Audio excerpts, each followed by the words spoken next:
use images that showed the garbage that's now floating all over the oceans and how we're pumping sewers directly into the water, specifically showing like this turtle that's getting caught in a fishing net, and then also just like some pristine images.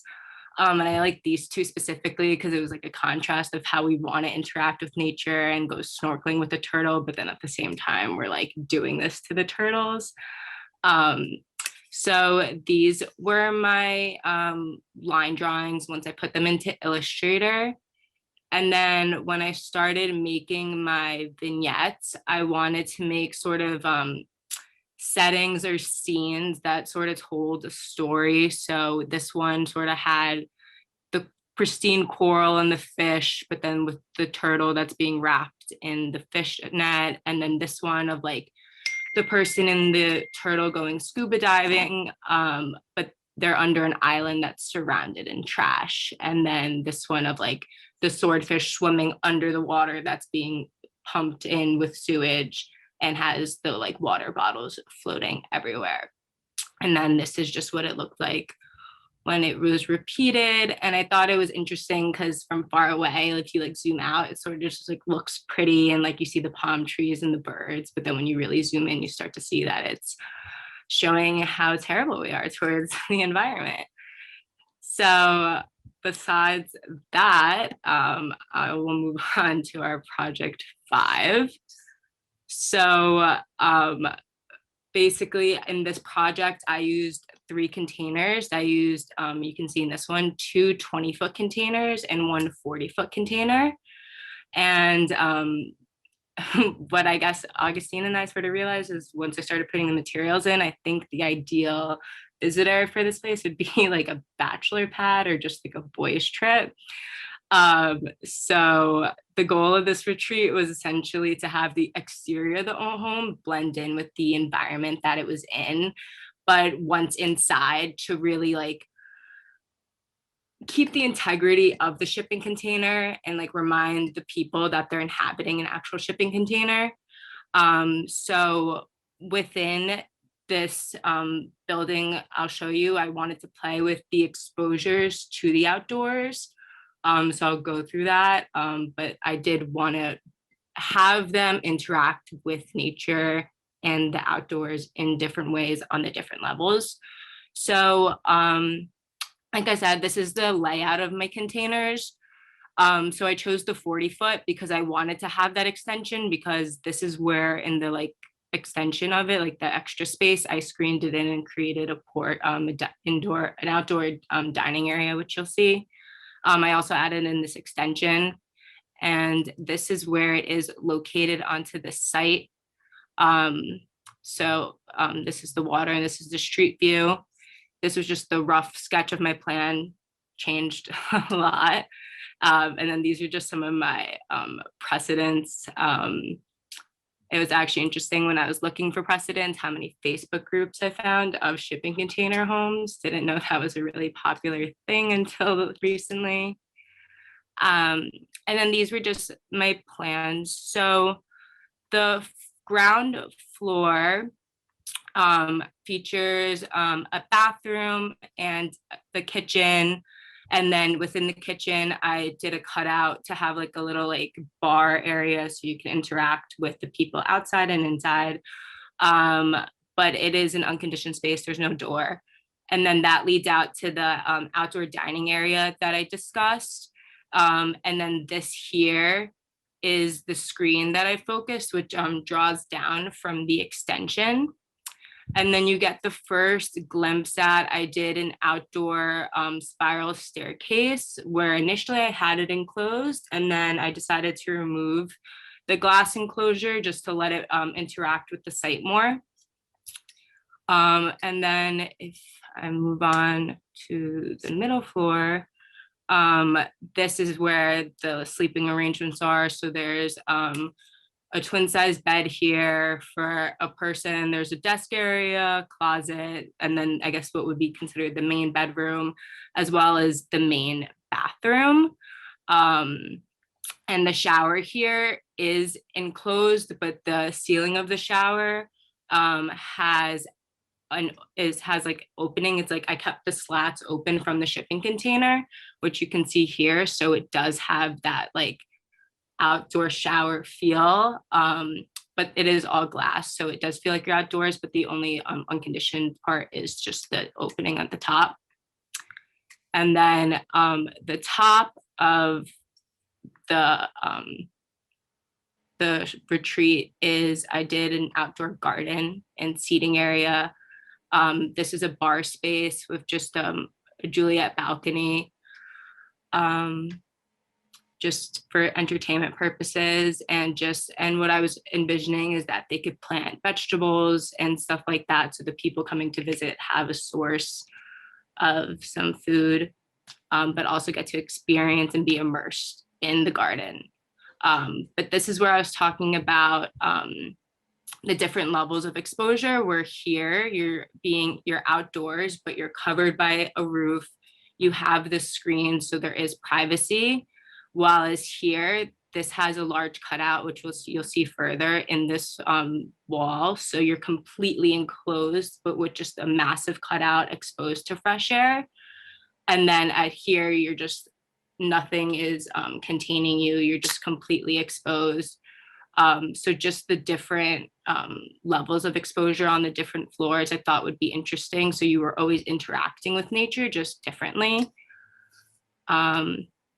So just to show a little bit more what it looks like, the staircase was a really big focal point for me. I thought it was an interesting aspect to it, that it was completely outdoors, but it got you through the indoor spaces. You can see the rooftop and the seating arrangement, and then a little closer look at like the bar situation that was happening here. And then on this one, this is just showing the outdoor seatings and the way people can be entertained outside. And then in my Axon, if it wants to load, maybe I'll load while I'm on it. It's a little fuzzy. Oh, there it is. I just wanted to pull out the parts that weren't really shown in the section or the plans. So this is, like I said, this was the twin bed and the desk, and this was the staircase, the outdoor seating arrangement, and these are the chairs in the front. And this is what I was talking about. That was like the kitchen was cut out so you can interact with them, because otherwise this part would be screened in. So it's like a nice way to have all areas of the retreat be usable for the site. And then here are some of the renderings. So the materials I wanted to use were kind of industrial. So like one of them was like corten, which Augustina said like a lot of that was found on the site. Also like steel and stuff like that. So I wanted to stick to that. And also add an element of wood, but interchange it with the corten because they were sort of similar coloring wise, but obviously two completely different materials. So this just shows the outdoor seating arrangement, and this is the shower that I was talking about, where you could see how it has access to the roof. I used the plants on the top to sort of give them some privacy so nobody was looking down. And then this is the outdoor staircase element that I was discussing. Here's just a closer look into the outdoor dining portion. And then this was the rooftop bar that was on the top floor. And just how this particular space, I didn't add any resurfacing to it, just coloring wise. It was like a darker metal. Most of the other ones I made, I added some surface treatment to. So this one maintained the true integrity of the container. And in this one, you can see how the shipping container remained on the inside, going back to what I said before about sort of reminding people that they were living in a shipping container and not just like some random structure. And this showed how it's like relates to the outdoors. And then this is just a picture from the master bedroom. I guess it would be the larger bedroom, showing into the end of the hallway. And then this is the front of the retreat. And that is all.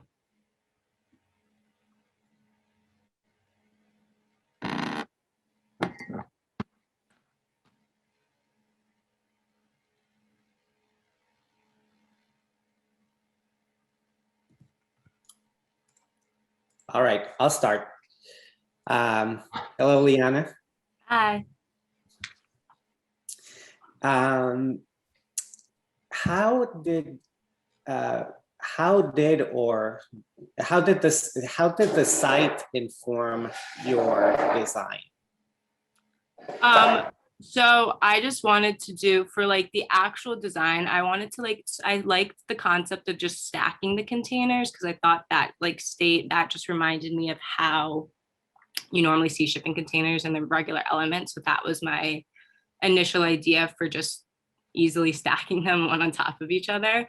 But then for the design, I was just thinking of like a wooded area. So for like the vertical elements of these like wooden pieces going down, I thought that would be an interesting effect to have the vines like have a place to grow on and to latch onto. And then just for the materiality of using more industrial elements that could be found on site of industrial zones, and mixing that with more natural elements to blend it in more to the site. So that was where I was going with that. Okay. Did was part of the design, did part of the design brief have to do with like rewilding the area around it? Yeah. Okay. How was there any some of is that part of what you're working with here? What was the process for plant selection, for example? Well, I just chose them. Like, I really wanted to do plants that gave privacy and like were there for a reason. So that's why I chose like these cypress trees along the side, because they were used to like cover the sort of guardrails. And when you walked in, you saw those as your guide rather than just guardrails. The vines I was able to use to create like fake enclosures and privacy screens. But then I also just used them to more hide the space from the environment, like not from the environment, but like the non-natural materials from the environment. I wasn't as focused on extremely populating it with plants out of nowhere. It was more the fact of just being able to like allow this retreat live in the space and not completely just stand out, and just allow its natural environment to sort of do that for it. Cypress, that's a bold choice. I like them. Really? I really like them. Okay. I don't know much about them, so maybe they might not be the best tree, but if you know any other trees that give you that, I'll be open to them. But I love they're very bold. They're like a nice. They're out of favor a little bit these days. These days. A great presentation. I think it seemed to me like there was an intentional a choice at some point of I guess I would say dressing up the shipping containers on the outside and leaving them more kind of just raw on the inside. How did that come about? Yeah, just as I was saying, is this I wanted it to really interact with the environment on the outside, but I didn't feel as that needed to happen on the inside, because if we're using shipping containers, I want that to be known that we're using a shipping container, and like if there's a reason to it, might as well show where they are. So I just felt like if I surface treatment the entire thing, at one point it just would have not made sense to use the shipping container for the project. So that was the only reason why, just to give them a sense of like, this is what you're in. And it could look really beautiful from the outside, and on the inside, I don't think it looks bad. I actually like it. I think it's kind of musty and cool. But I don't know, that was my reason for that. Okay. Well, I think, I mean, when I look at the whole presentation and I look at the design that you put together, it makes a lot of sense. It's very realistic. I think it works. I believe that I really like the way that you work with circulation and with that spiral stair to kind of organize all the spaces. I think that was very effective and efficient, and it provided you with a lot of opportunities on the interior space. What I will say is that, yeah, it's a great building. It's a very pretty building, but maybe it's too conventional. And I think that you maybe kind of missed the opportunity to just experiment with the building and with the site.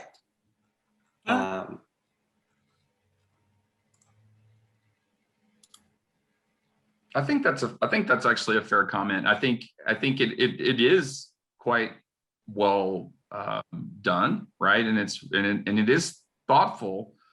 I think it's not super critical yet in the way that your fourth project was. I love those graphics. I think they're really compelling and interesting. I put something in the chat actually that's a painter that I love, Alexi Rockman, who deals in this very subject, and sort of reveals both the beauty. It's like the sublime, right? Which is like beauty, horrible beauty or terrifying, terrifying nature kind of things. And so, and I think maybe what the missed opportunity here is to have both of those things, right? And I think maybe the narrative you were starting to talk about, right, where you reveal the shipping container and you conceal the shipping container through a couple of different techniques, right? In terms of there's the sort of green cloak, and then there's the sort of additional layer of material that you add to the exterior to sort of maybe hide it in plain sight, to use one of Norea's projects titles, which I think is called Hidden in Plain Sight. But anyway, I think that kind of thinking could push the project into the realm that Francisco was arguing for, because I think this feels like something that could be in Austin now. You know, it has a sort of dwellish kind of quality, and I think there's nothing wrong with that. But I would like to see it be a little bit more critical as you push the project forward, and even thinking about those plants, whether or not they're in or out of favor is relevant, but it's not relevant in the way that if it's doing what you want in terms of getting people to think about the project, then it's okay, right? And I think you're not ready to make that choice yet. You like them for certain factors, but not for maybe understanding the whole of their application. And so, like, for me, it's really almost in that way. Right. And I think, but I think all of the things that are around that show a kind of level of clarity that I think is really nice to see, and a level of specificity, right? It doesn't seem like there's extraneous stuff kind of happening that came about accidentally. And so therefore, when the question like the tree comes up, we don't expect it to be just because. It's like, because everything else seems so intentional, right? And so, like, for me, like, that's the slightly missing link, and part of it is just because the project is fast. But the second one is you're gonna have to embed that in your thinking moving forward, because I think it will help your work grow.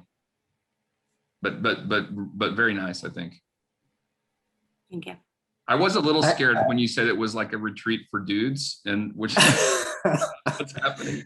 That's fun. I think you reeled it in. So I don't know if I got that quite right, especially looking at the king size bed and the little bed. It's like, I don't know that. Yeah, I guess when thinking about the bedding together, I more meant like the masculine materials. So no, but where's the big screen TV? She said that, but Leanna said that. She said that. I guess that's boys trip. Clientele would be. I really close boys trip.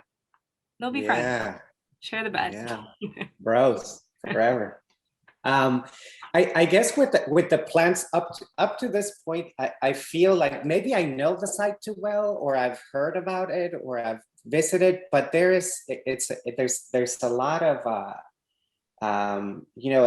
every site has its own character and personality, and I guess characteristics, but especially this one is very unique and specific, and I think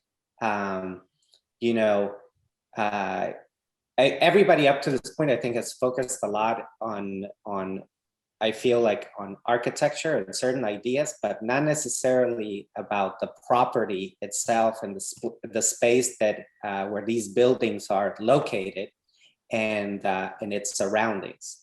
So I think the comment about the cypress is unfair, because that was really meant for a comment for everybody up to this point. The idea of rewilding, and if you lived in Austin, it's not expressed on any of these projects. And if maybe there's a reason for it, maybe not, but it is part of the brief, right? So I think having some sort of having an answer to that is important, one way or another. And when it comes to when it comes to the plants, and maybe it's an Austin thing, when you live here long enough, you become very familiar with the specific plants, the specific vegetation to the area. So maybe I'm waiting to see some blue bonnets or something, some wild grasses. So it's not directed at you, by the way. It's just what I've seen up to this point. But I think it's a good project, and yeah. No, you're fine. I'm from New Jersey, so definitely not an Austinite. Super common in New Jersey, though. Yeah, I mean, I like them. I've gotten in trouble recently. The shipping containers probably came through New Jersey. Definitely straight out of Newark port. Yeah. And by the way, Leanna, I used Cypress recently, and it almost got me in trouble, a little bit of trouble. Super unfavorable. Yeah, but they're good for architecture, I think, in the right person. Awesome. All right. Well, yeah, I really agree with a lot of the comments that have come before me. I think I would similarly just encourage you to kind of push the concept farther. I think your drawings are convincing, and the circulation works, but I still am like really grappling for like, what is your driving idea? Because you kind of walk through all these like little points, and like, I did this because of this, and I did this because of this, and all of that makes sense and I can follow it, but just like, what is actually keeping you like excited about this project as a whole? And I think, and this has already kind of come up, but I think going back to, you mentioned multiple times about the integrity of the shipping containers. And I think it would be worth really reflecting and asking yourself, well, what does the word integrity mean? And what gives the shipping containers integrity? Are you talking about like they have some sort of like moral character? Are they whole? That can be another interpretation of integrity. So when you're using that word, just kind of really interrogating, and I think this might kind of lead you to, again, like a more overarching concept that can bring things together. Like, what specifically are you trying to do with the shipping containers? And then really hone in on that. So if it's like, I really want to, well, let me just say this. I think there's an argument that having the interior of the shipping containers basically like not really messed with, like kept whole, very expressed, that might not be such a nice space. It might not really be what you're showing here. Like, on the one hand, you're saying you want to keep the integrity of the shipping containers, but on the other hand, I'm seeing like these screens and these other things that are sort of like blocking your view of the raw. I think what you're trying to get at is like rawness of the actual interior. So kind of like really clarifying for yourself whether or not that's your goal, and if it is, why it's your goal.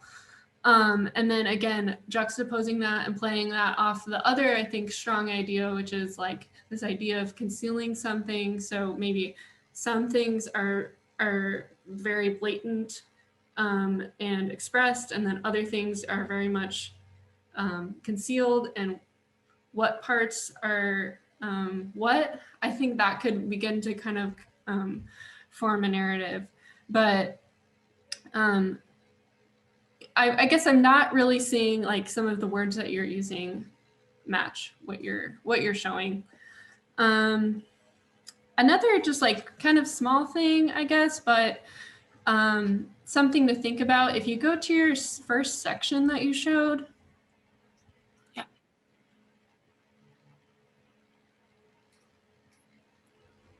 Yeah, so I was happy to see some Entourage. I don't know that the other projects had them, but I noticed right away that I think some of your Entourage is out of scale, like that little 2 people in the at the table below are very tiny.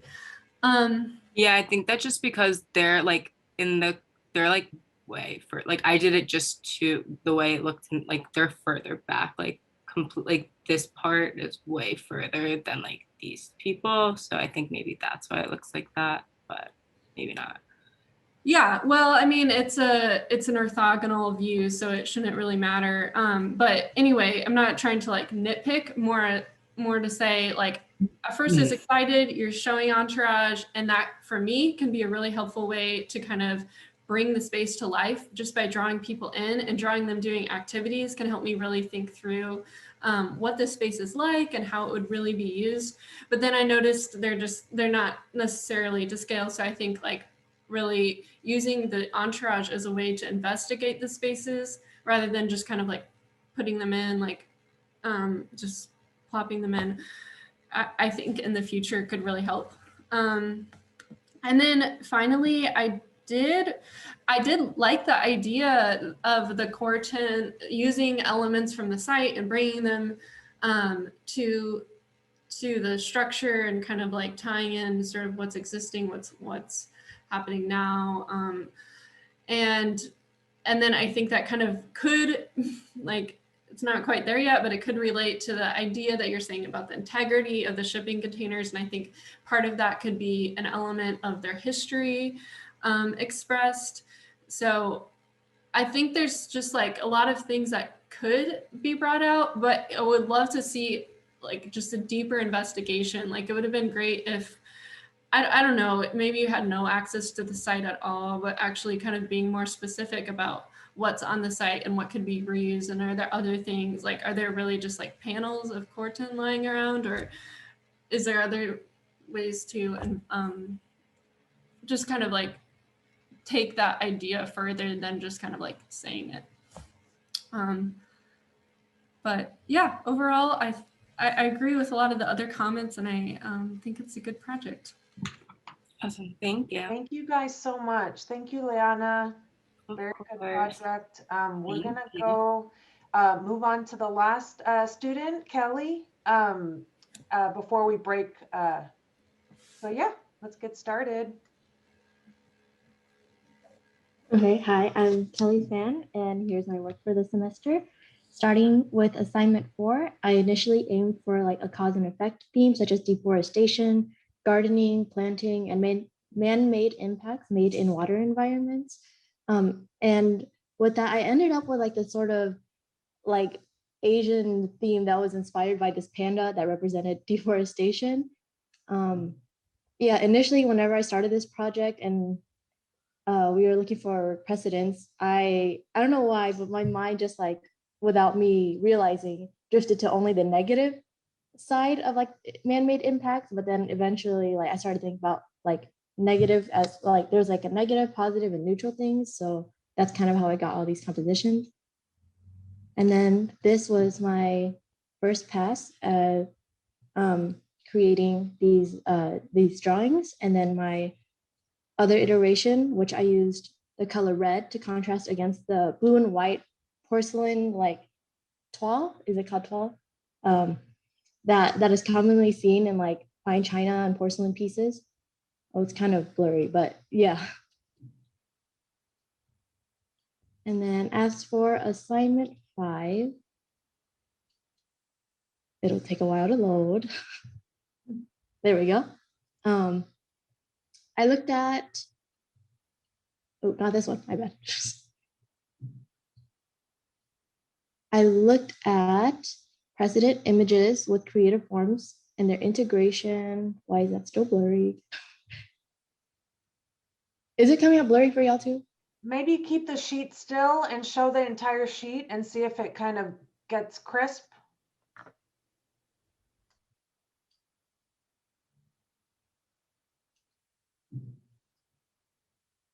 I could pull this up in PDF form if this doesn't work out, but usually if I zoom in, like it's like it shows better. Should I pull up the PDF? Oh, there we go. There we go. There you go. Yeah. Okay, so okay. I look at precedent images of creative forms and their integration with the surrounding environment. This is actually like a house that we kind of based this all off of.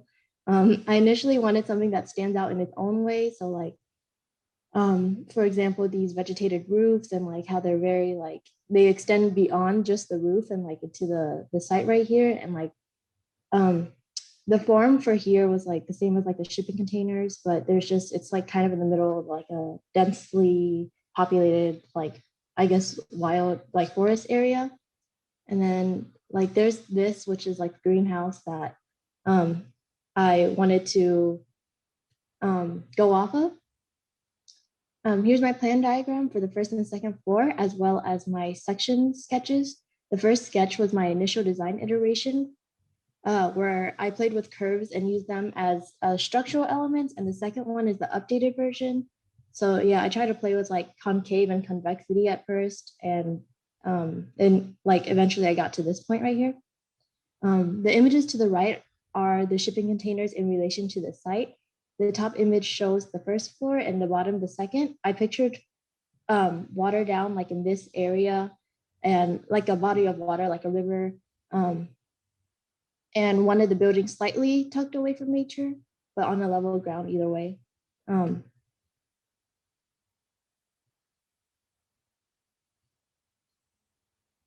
then we're just waiting for it to load. There we go. Okay, here are more in-depth plan drawings. The left image showing the first floor, which has a stone entrance with a garden containing a flower bed surrounded by bushes. Upon entrance, the occupant can go straight upstairs with ease, or you could go through a walkway that's kind of created here as well. And if they want to, you know, go straight to putting things down or working, there's an office area to the right, like a desk area, and to the left is a hallway that either leads to the kitchen area right here or the living room. The second level floor plan shows the bedroom and bathroom. The bedroom has a double height space and a skylight. This is a double height space right here, and a skylight allowing for light to shine through both floors. I utilized barn doors here just to maximize the use of space and utilize less space for door swings. And there's a balcony area here with greenery.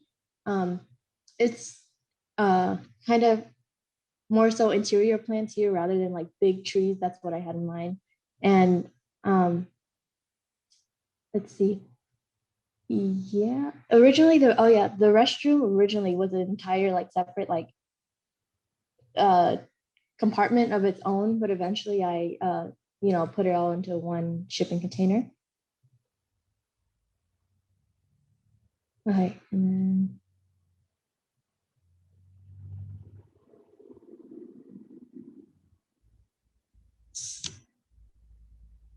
there we go. Oh.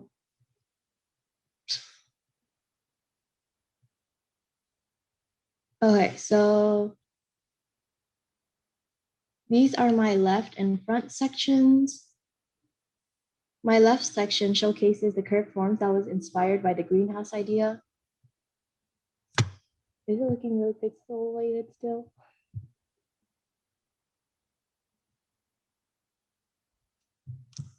Well, you could still see the curved forms right here. On one end is the dining area. This is like towards the back here, behind the kitchen area, this counter area, with festival lights wrapped around these metal bars. That's like these curved forms that you're seeing right here. There we go.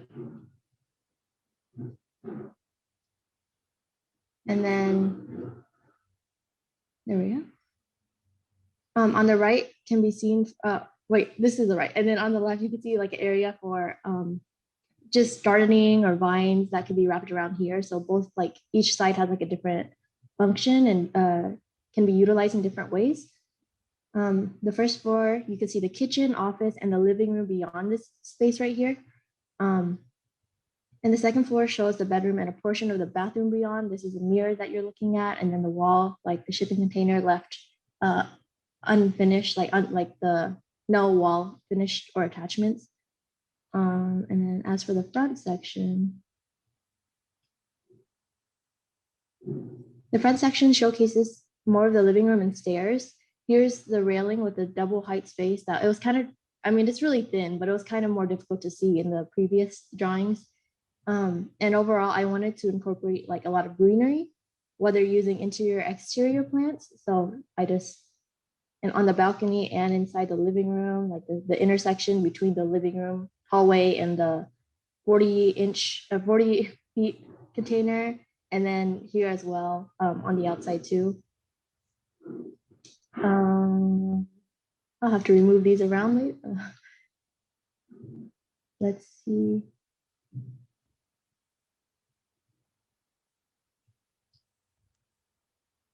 There we go. Okay, so this is my axon, which I think shows the overall composition like the best. And my design intention was for the occupant to observe nature rather than actually take part in it. And it shows the living room and looks out to the dining area, which is like right here. You kind of see like the living room furniture that looks out into here. And the trees beyond. You can also see a window here at the second floor, like a frosted glass window that looks beyond like to the balcony and greenery area here, which can be concealed by more greenery. And then these are my experiential renderings.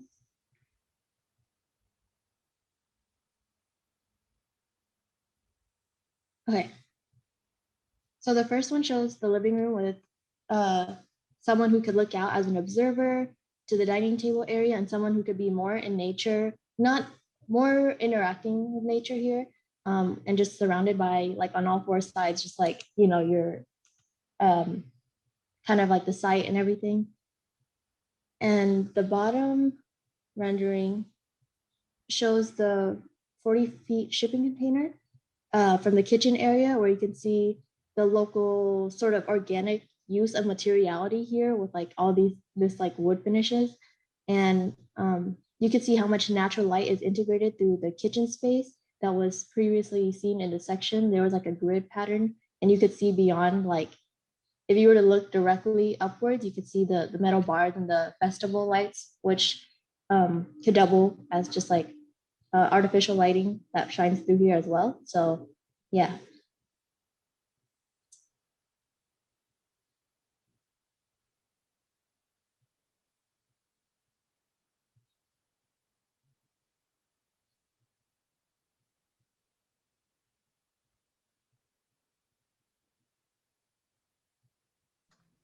We have about 15 minutes for comments.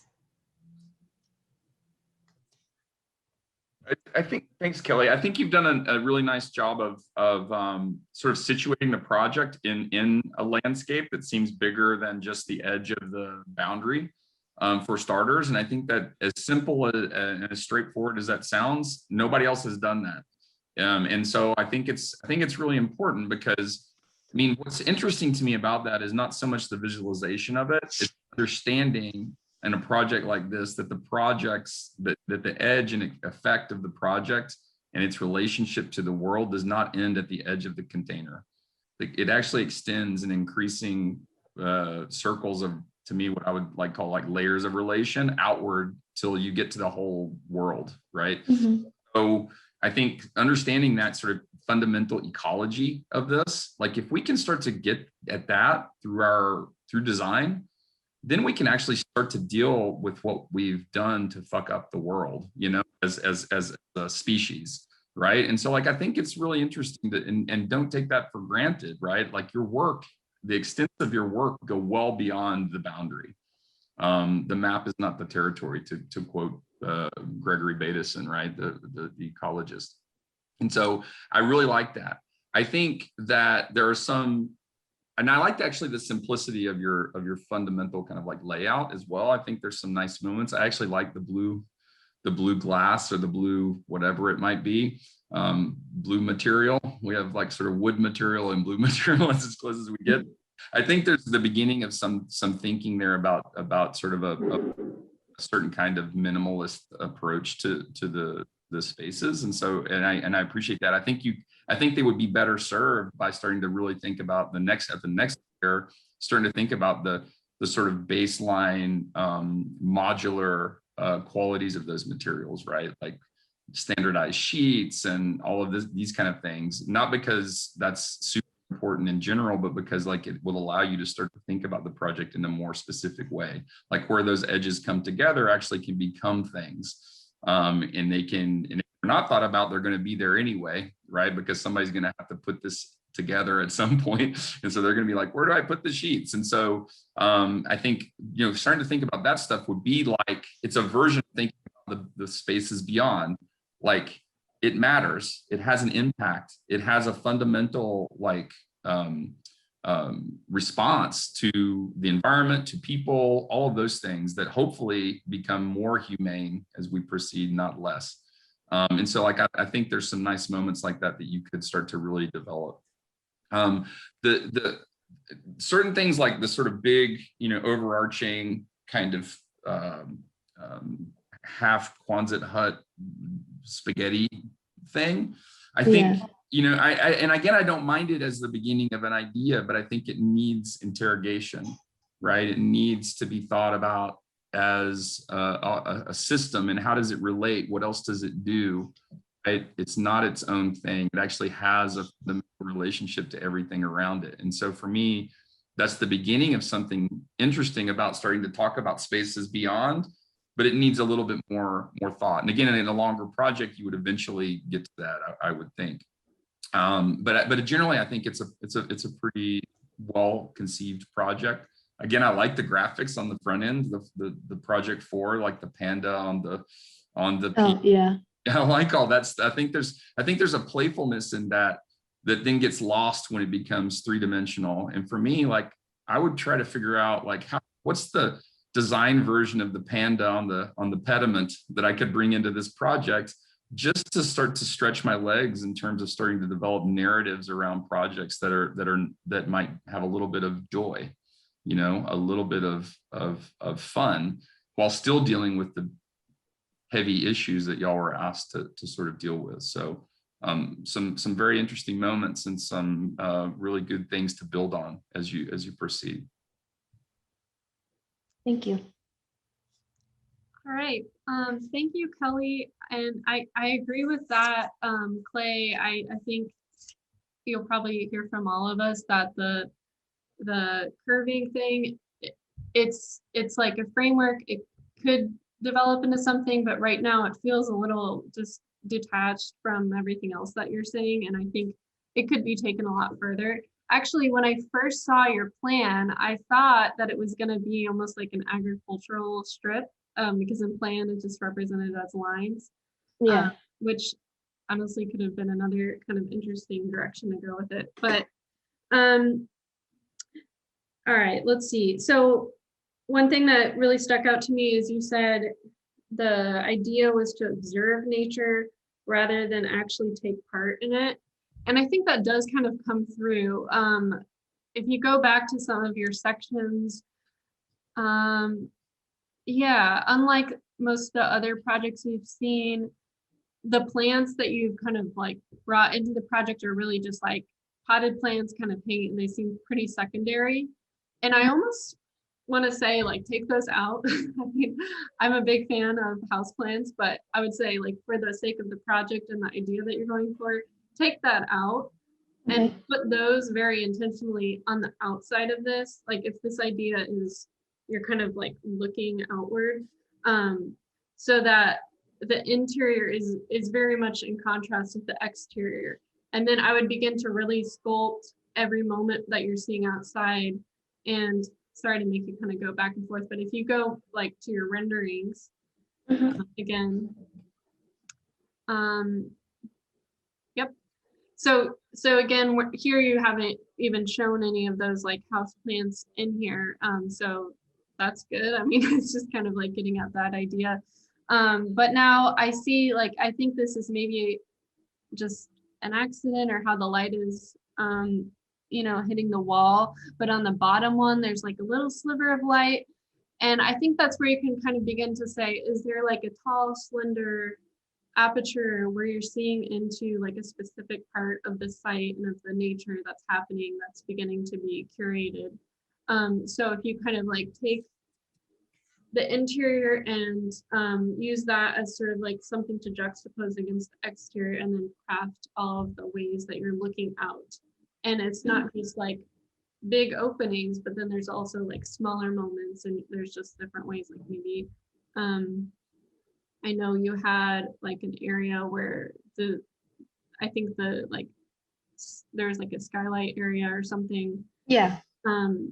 Yeah, so kind of maybe there's like a tree overhead, if that's, yeah, that could be a way to approach it. And then the other thing I would just say to maybe kind of, you know, leave as a thought as you're questioning things, and I think I have a tendency to do this, a lot of people do, but when you're describing the wood paneling here, for example, you said this is local and organic. It's like we're fed these words every single day. They're on all of our packaging for whatever food we're eating, no matter what they're made out of and no matter how local or actually organic they are.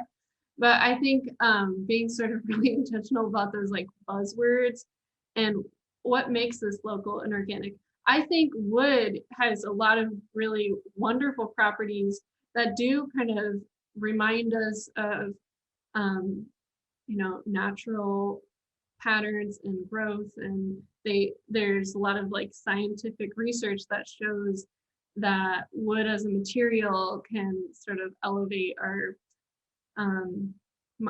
state of being in the interior, because it does kind of remind us of the exterior. So I think that's a good choice, but I think like maybe being a little more critical of why you're using it and of how you're describing it. That makes sense. Yeah. Oh, and one other little thing, and this is just like for everybody, but when I think as you're starting to think about the site more, when you're referring to a section, I think you said one of them was like the left section. I think get into the habit of saying, this is the north section, so that you're thinking about, oh, like the light is coming in a sort of a diffused way. And that's not, I mean, that's for everyone, but start thinking about it as it's related to the sun, so that you're starting to think about how the sun interacts with the building, because that is so important. But thank you so much, Kelly. Great work. Thank you.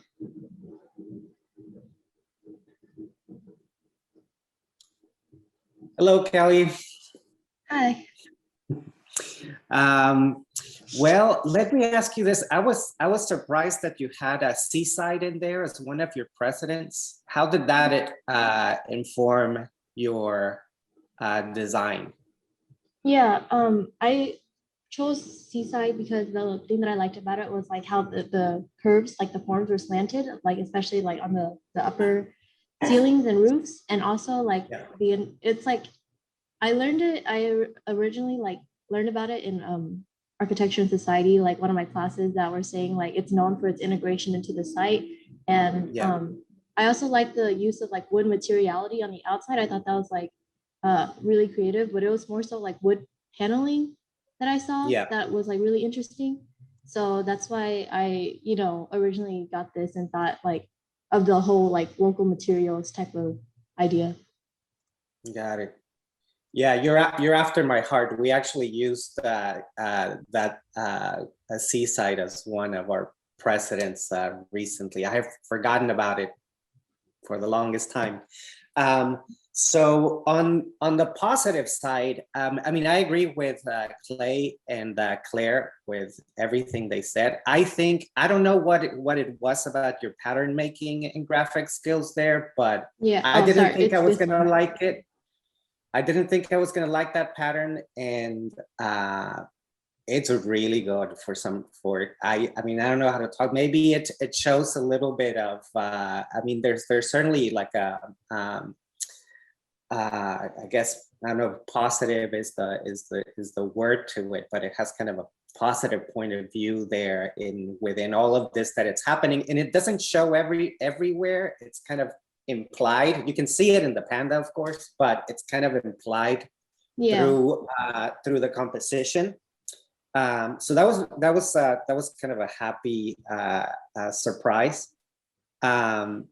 Somehow I feel like some of your other graphics are in your presentation are not as strong.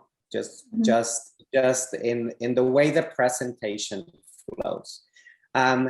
Everybody has certain, we all have skills and we all can develop and grow with our skills. So you have it there. Your line work is really, really good. And I think it shows up in your axon too, So I don't know if this turns into, and of course, like, I think you're trying to do something with your plants and sections graphically that is almost there, but it's not quite there yet. That and your abilities are there certainly, because we can see it in some other parts of your presentation, which is kind of exciting, I think, because it's very different than what other people are doing. So so I would just say, work on those skills and don't forget about your strengths when it comes to your kind of graphic style. And then when it comes to the building, I personally, it works. I didn't find it exciting. I think it's a similar comment than what I had. I believe it was Caroline. It's a little conventional. But then, the idea of kind of the cage over the building, it's almost, I almost feel like you were going through, you have everything for the press, almost everything. There's still no rewilding on any of these things, and not a lot of kind of site analysis. But it's almost like you were going through a checklist. I got to do this. I got to do that. I got to do, and that's not necessarily bad. I have checklists. I have a checklist every day. It's one of my favorite things to do, just to go through my list and go through the checklist. But you have to organize your checklist, and you have to figure out a way how to have set up that process so the opportunities for design and ideas can be part of the way that you're organizing this thing. Because I feel like you were heading, I don't know if it was in the process of, checking the boxes, you kind of ran into this idea of like the cage over the building, and then you kind of checked it and moved on. And that was probably, Clay and Claire were saying it's not a good idea right now, but it could have been a good idea. And we can all see it, that's there, right? I think there's a certain, if you had developed it a little bit further, it would have turned into a very clever and practical concept. Because really what you're doing with that cage is you're moving all the plants away from a building, a product, a shipping container, which is really not meant to work in that way, right? You have to cut it, you have to add a planter, you have to do this, you have to waterproof it, you have to do all these things that are very cumbersome. And instead, what you could have done and what you were in the process of doing is just moving the plants, moving the nature into this other plane that is more conducive to the plants and nature and all these things. But again, it's not showing, it wasn't a completed idea. It's not showing in your renderings and drawings. And you were like really close. So it's good to check the boxes though, seriously. Just figure out a way how that works how that fits into your process. Great comments. Is there anything else before Kelly, thank you so much for your unique point of view and all your hard work. If the reviewers don't have any other comments, I think we can wrap up. Claire, did you have something?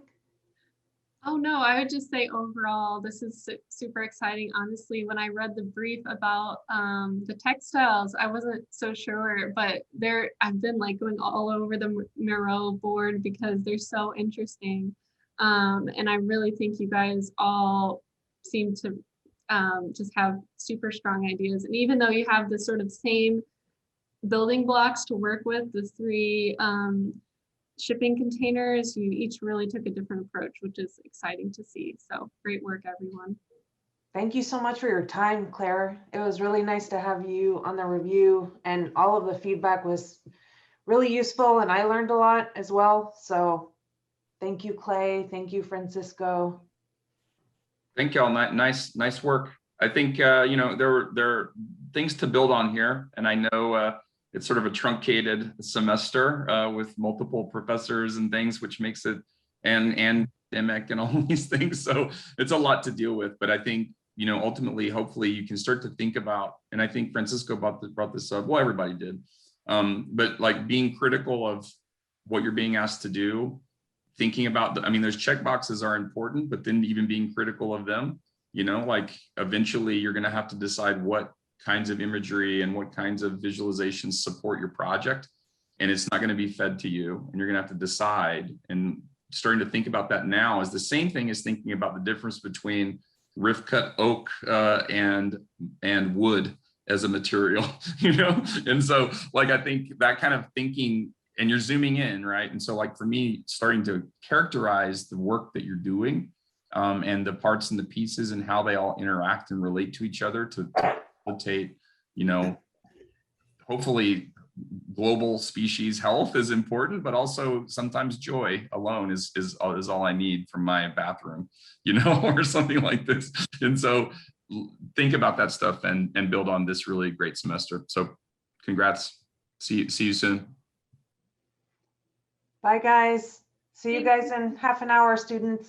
Yeah, and thanks, Augustina. Really. Yeah, nice. thank you. Yeah. My pleasure. It was so much fun.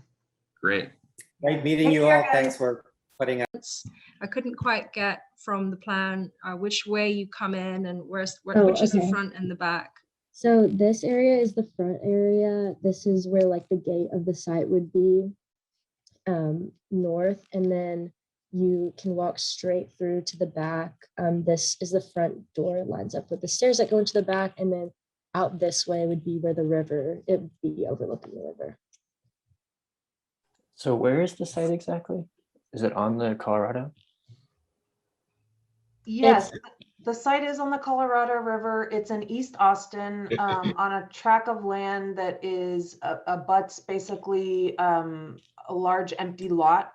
And so it's on a bluff. The street is called Red Bluff. And if you'd like, I can pull it up, or you can pull it up on Google Maps. The address is 5013 Red Bluff Road. And it's a very strange triangular site, and it's a little bit pulled back from the river, but in the wintertime, you have like a view to the outside, view to the river rather, when there's less foliage on the trees. One other thing I want to mention is the clientele for this. So this is a brownfield retreat, and it's intended for folks that are visiting Austin that want to get away from the bustle of downtown while maintaining proximity to downtown, because it's very centrally located. And so it could be outside academics coming into town for conferences at UTSOA, or it could be South by Southwest people that basically want to kind of have a private setting while they can, navigate the city while being kind of in their own little world at this retreat. Okay, thanks, Augustina. I think, Kennedy, to get into the comments, I have to say the project is beautiful. I think you have a lovely hand, a lovely style, graphic awareness of weight and layering. From the beginning, I love the precedent images that you picked and the subject matter that the lion and the forest. And you've obviously given the deforestation some thought, but there's an aesthetic overlay there that is coming through that's very pristine. Everything that you're showing us is extremely gentle, extremely discreet in their elements, which can then, I think, as we get into the construction here, come into a little bit of a critique. The discrete elements, even with the pattern that you were making, they kind of gently overlap each other without, fully engaging with each other. And I think similarly, the same thing is happening here. I feel as though the containers are somewhat lost. They've been wrapped. It seems as though they've been wrapped in concrete or changed in some way. At least from the 3D perspectives that you showed us, it wasn't really apparent that the corrugated nature of the container box is gone. And it seemed as though that's all been smoothed and blended and blurred away. The sequence of spaces you've set up, I think, is stunning. I love the experiential axes you've created going through to the garden. But there's I would say, a lack of engagement almost with the landscape. It's there, it's present. I know you can see it and you can hear it, and you've created this breezeway, but I guess the overlay is still feeling very gentle in the way that you treated it with your graphics. I would love to see, for example, the bedrooms, they're there at the back. I'd love to see how, do you sleep in there and you're in the garden space at night, you can look out into the garden. You're kind of removed from it consistently, you can see it, but you're not kind of in it. So I would love to see more of an overlap between the two, given the program and given the brief, and giving this idea of how to engage with this.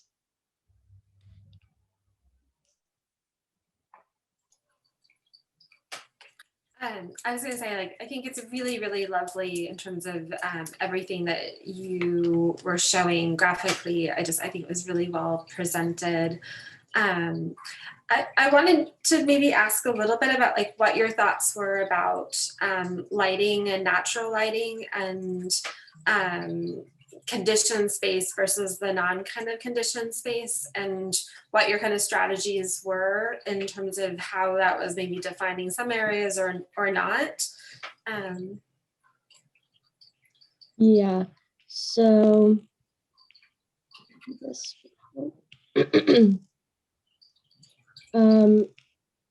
so I have a light element right here, because obviously sunlight will come in through the greenhouse sort of ceiling, but not at night, obviously.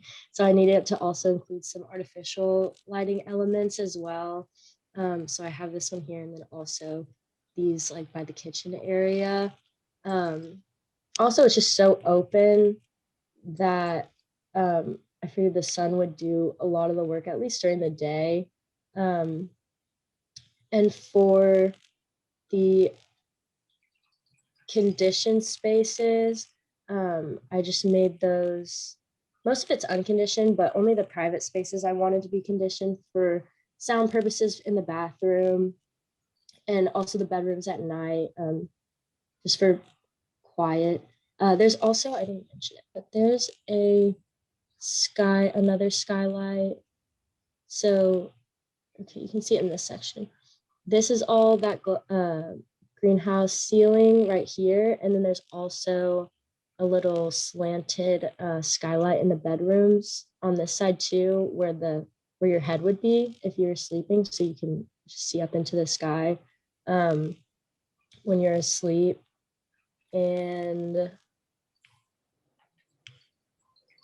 mostly I did unconditioned spaces and skylights and things because I wanted it to feel like you were outside and that you could just look up at the sky.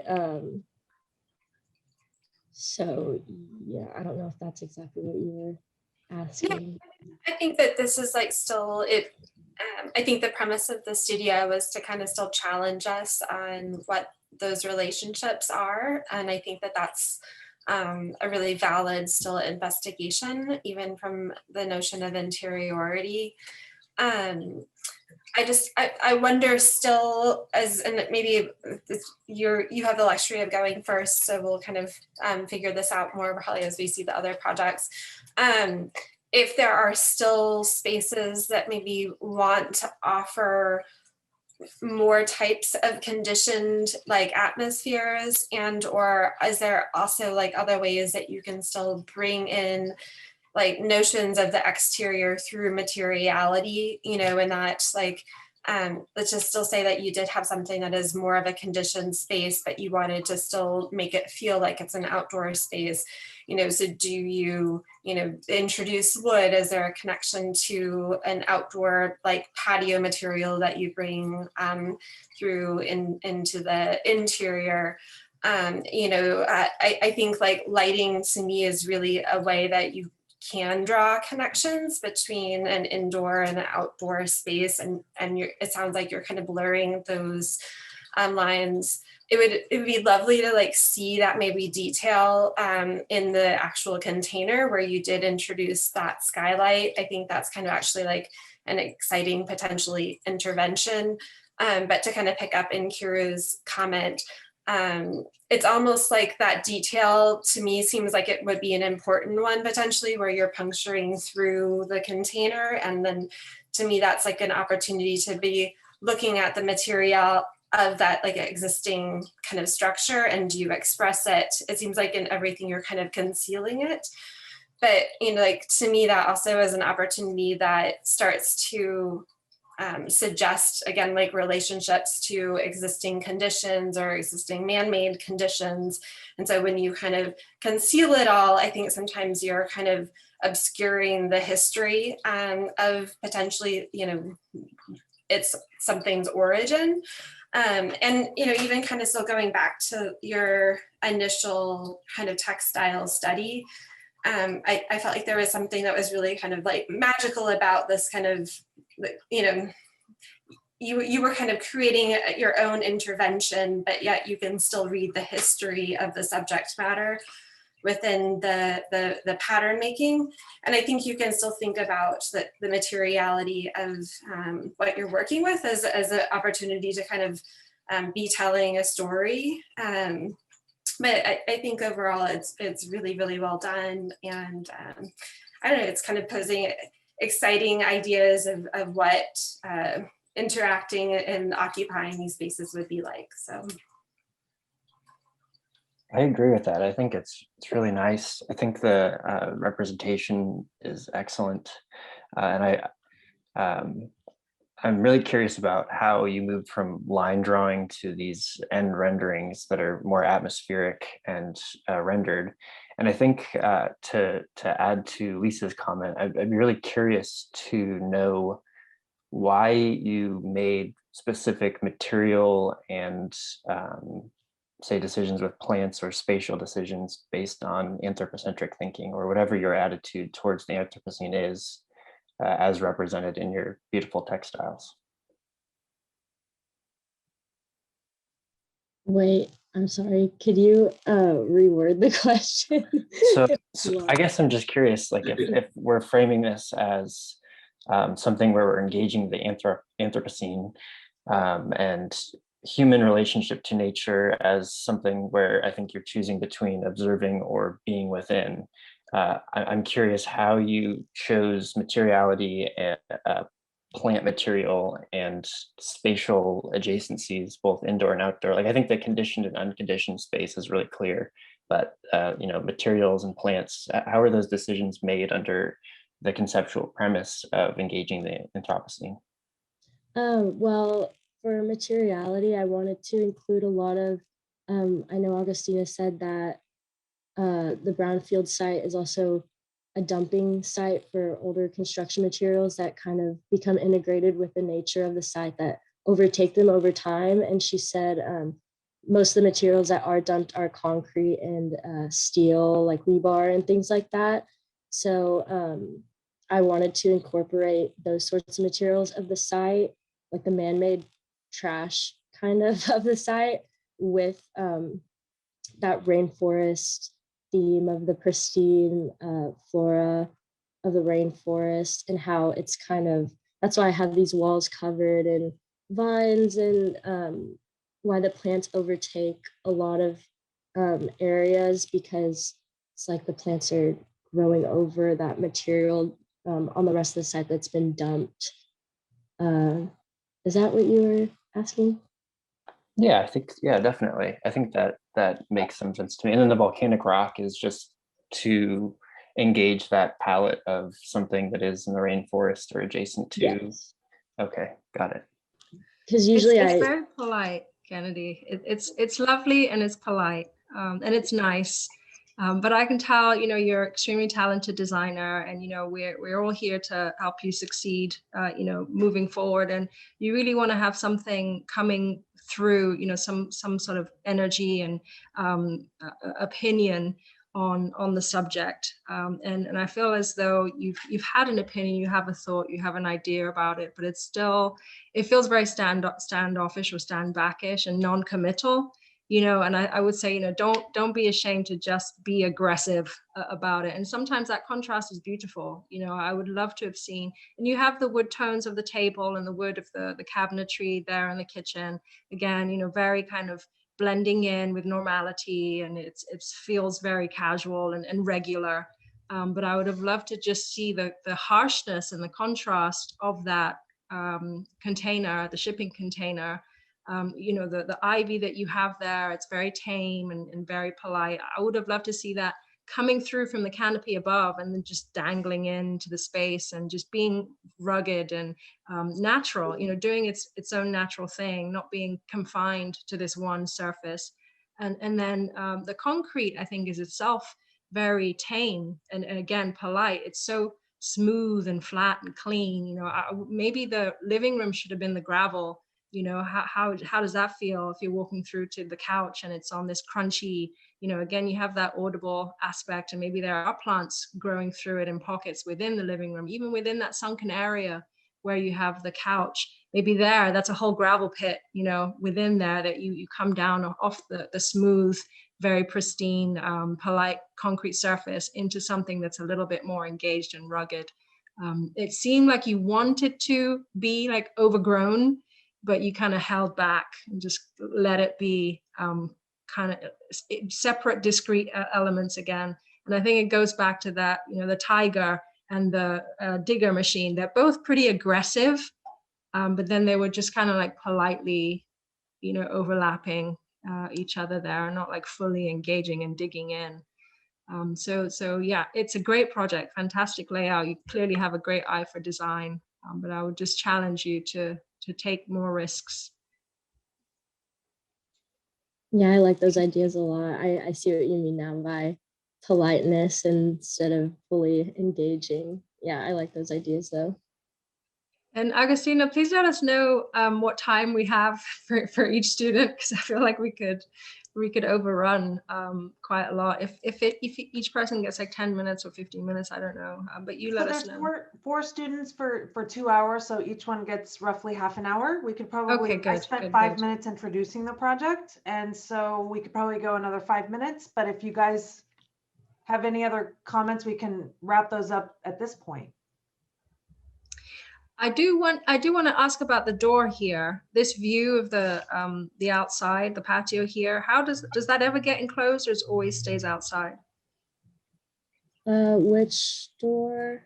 or the lack of door, I guess is the. Right here in the Oh, I'm front. sorry, the upper right image with the big glass roof, and then you can see Oh, the. Okay, yeah, we talked about a few different options for that in these renderings. I just didn't show it.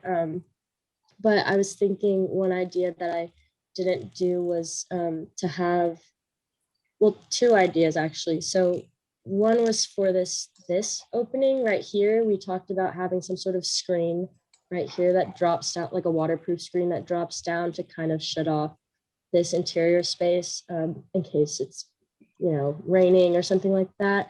And then for the front door, I thought about doing a bamboo screen door sort of thing, maybe a sliding one, but I wasn't really able to get into that as much with the time that we had. But I did try to do something like that in one of the renderings, but it wasn't looking very good. I didn't have enough time, honestly. So yeah, the concept is that there would be a door there. It's just not shown here.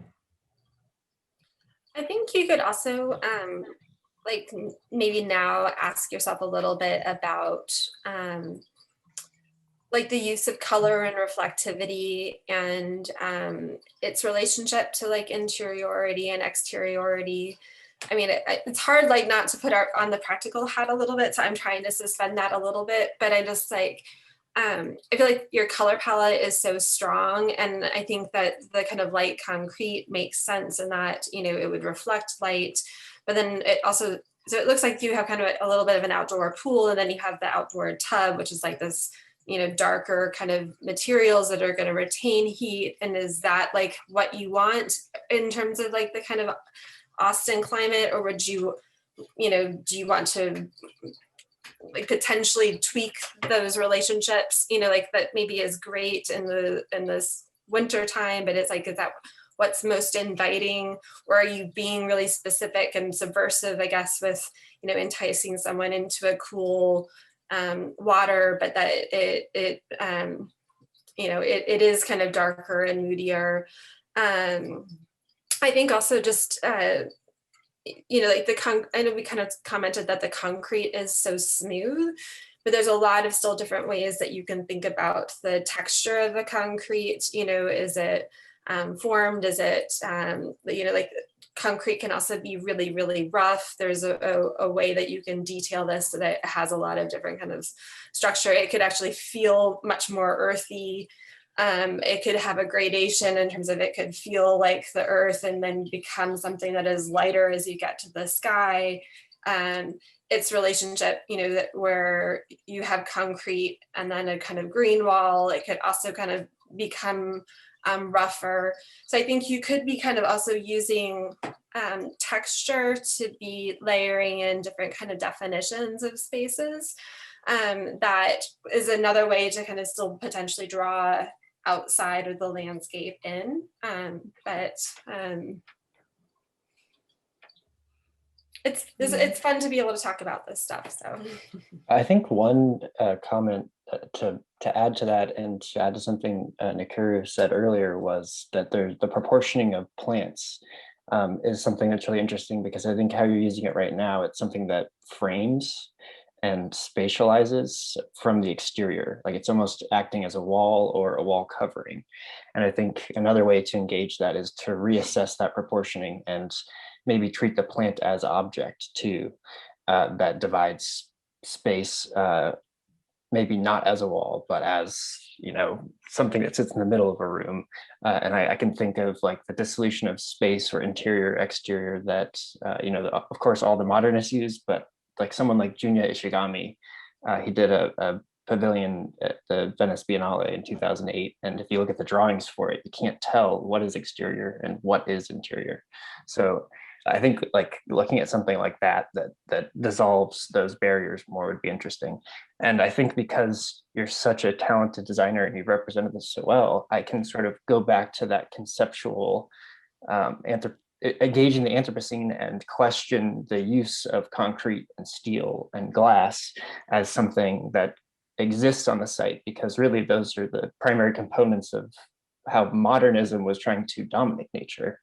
And they're still the, you know, 3 most used materials in the construction industry. So I wonder, like, even to go back to the points of, say, subversion with the pool, I think you could also do that in terms of the materials you use. Like, is the concrete really rubble that comes from the site? Is it something that's rough, something that shows that it can't be recycled, or this is the only way that it can be recycled? I think engaging those extremes could be interesting too. Thank you guys so much, Kennedy. Such a strong project. Thank you for all your hard work, and those comments are awesome. So I'm really excited to move on to Sophia's project. She's going to be presenting next. Thank you guys.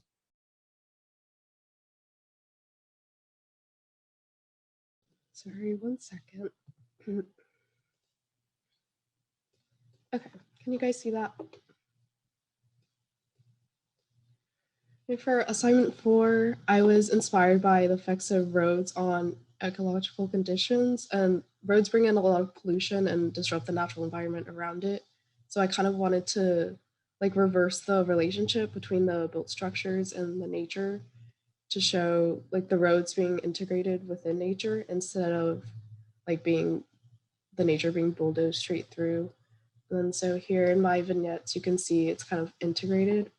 And then I played with the scale between like nature and the built environment, so that it shows the importance of the natural environment and that it should be respected. And then for my 2 iterations, sorry, I loaded it earlier, but it just keeps going back to being blurry. I kept the design pretty similar to traditional tools, and I just played around with the scale of the vignettes and also with reflecting them as well. And then for assignment 5, this is my precedent sheet. And my images are here on the left. And then these top 2 are some sketches I did the first day we started the assignment. The one on the left, I was just playing around with how I wanted to set up my containers. And then this one was a sketch of what I wanted to do inside. I didn't keep much of it, but I still wanted to show the process. And then over here is what I ended up doing with my containers. And this is how it's set up on the site. And here's my axon. So for my design, I wanted to create like a very exciting retreat space that played with the boundaries between the interior and exterior, and to use layering to allow the inhabitants to be both participants and observers of nature. And then for my plans, this is the bottom floor. So you enter from here, and when you walk in, you immediately see this entrance atrium that contains a tree, and it's open to the outside. And then you go into the living room, which is facing the river, and then you can exit these sliding doors into the dining area over here with the kitchen, and then there's also a fire pit. And then over here, there's a little study space. And right here, I took out most of the wall that was next to the stairs so that all of this is open into the atrium and you enter it from under the stairs. And then over here is the outdoor shower area that leads into this enclosed bath space that has a little seating, and then bathtub, and then the toilet and sink. And then this is the top floor, which I kept pretty open with just a bed and a pull-out couch. The containers weren't super large, so I wanted the space to feel very open and relaxing. And the doors on the right here then lead into a roof garden. And then my sections, again, just show the living room, the bath area, and then the bedroom. And then over here is just the other side. And I opened up a lot of these walls to just be glass, since this is the side that faces the river.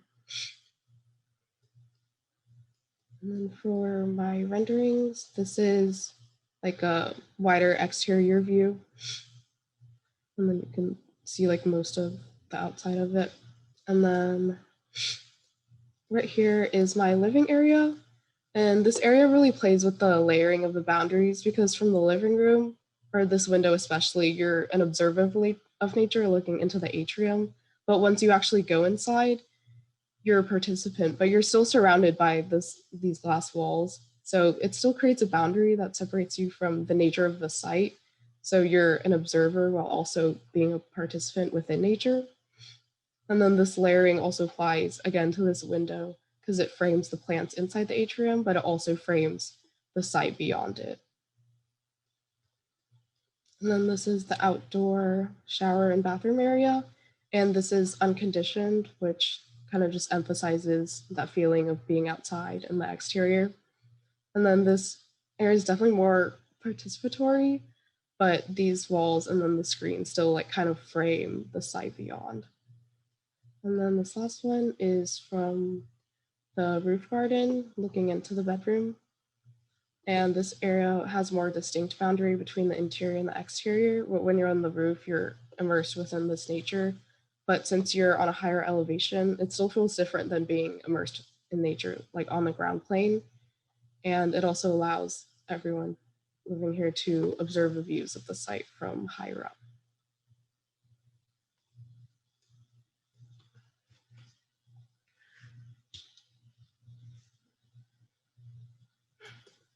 Could you talk a little bit maybe more about your initial precedents and also kind of maybe your use of color as it's applied? I'm thinking that there's a connection, but I don't know if you exactly I talked. can go back. I just feel like when we were introduced to the project, a lot of everyone's immediate reaction was to go with materials that were already had like a natural finish to it. And I wanted to do like kind of the opposite of that and add a bunch of colors and more like graphic elements to it to kind of like contrast against the nature, if that makes sense. No, I mean, yeah, I think that was kind of where I was going with that, because I feel like you're also playing with a little bit of that idea of complementary colors in terms of, you know, like it's the opposite of green. It's not quite red, but it's kind of in that fleshy pink like area. And so like, I think there's actually, you know, taking that kind of stance is actually really pretty powerful in terms of, you know, like the understanding that you are kind of clearly delineating your intervention as something that is, you know, man-made, yet, you know, being framed within the natural landscape, which I think is really like well done. And I think that there's something about that feels like convincing to me, and convincing as an experience, particularly if it is kind of this Airbnb or it's, you know, someplace that I want to kind of have a hospitality almost moment, because you're kind of creating an immersive environment that engages with nature, but yet also is creating kind of this interiority that also defines at least its relationship and inside. And then you kind of have these like transition spaces where you get your peaks out, which I think is really, it's nicely done, you know, so I want to, I'm sure I'll have more comments, but that was kind of my first kind of thought to want to hear you kind of talk a little bit about more. I think I have the opposite comment for this project than I had on the first project, where I feel like the challenge of the shipping container, I think, has presented itself like very strongly in this project.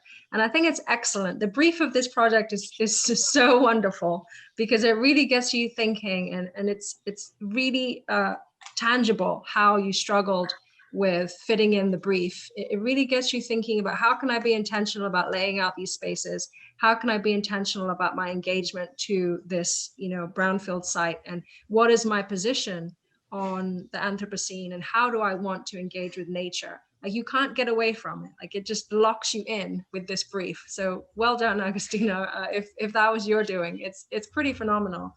But if we go to the floor plans, I think we're in the opposite of the first scheme we looked at. There was just this kind of like stepping away, like, okay, the containers are there, but they're hardly there.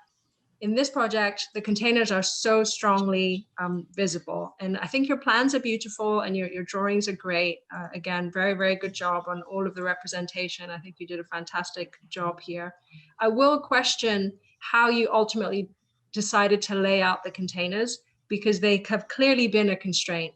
And that's why they were posed, because it's a challenge. What do you cut? Where do you cut? Where do you intersect? How do you open up? And I'm not certain that they worked well in the end. And so if we go to the front entry, I love what you did where you walk in the door and there's this big cut open in the ceiling and you have the tree going through, because immediately you're confronted with it. And that seems to be your approach here. It's like, okay, you want it to hit you in the face. You want everything to just confront you and be like, bam, you're in it, here you are. But then you have the living room there and it's kind of squeezed down. And then you've got this workspace next to the stair, and that's also very compressed because of the limitations of the container. And you happen to have these very long, you've chosen the long, thin ones. And then you go upstairs and the bed just about fits in there. And so where there are all these cuts, I wonder if there could have been more of an expansion. Maybe two could have gone in, or maybe you just cut it and let the outside come in, like just open up that living room instead of having just the slider and it's back against the wall of the container. You could have just kind of just ripped off that side of the container, and just said, okay, we're doing away with this. There's no wall here for a study. On the other side as well, where the staircase is, you put a similarly compressed zone for the planting. Maybe that's what you wanted. Maybe you wanted to feel the compression of the container, but I'm just not certain whether you were being constrained by the containers or the containers were constraining you. But there definitely seems to be the tension there of this long spaces, and I'm not certain the program really fits in comfortably.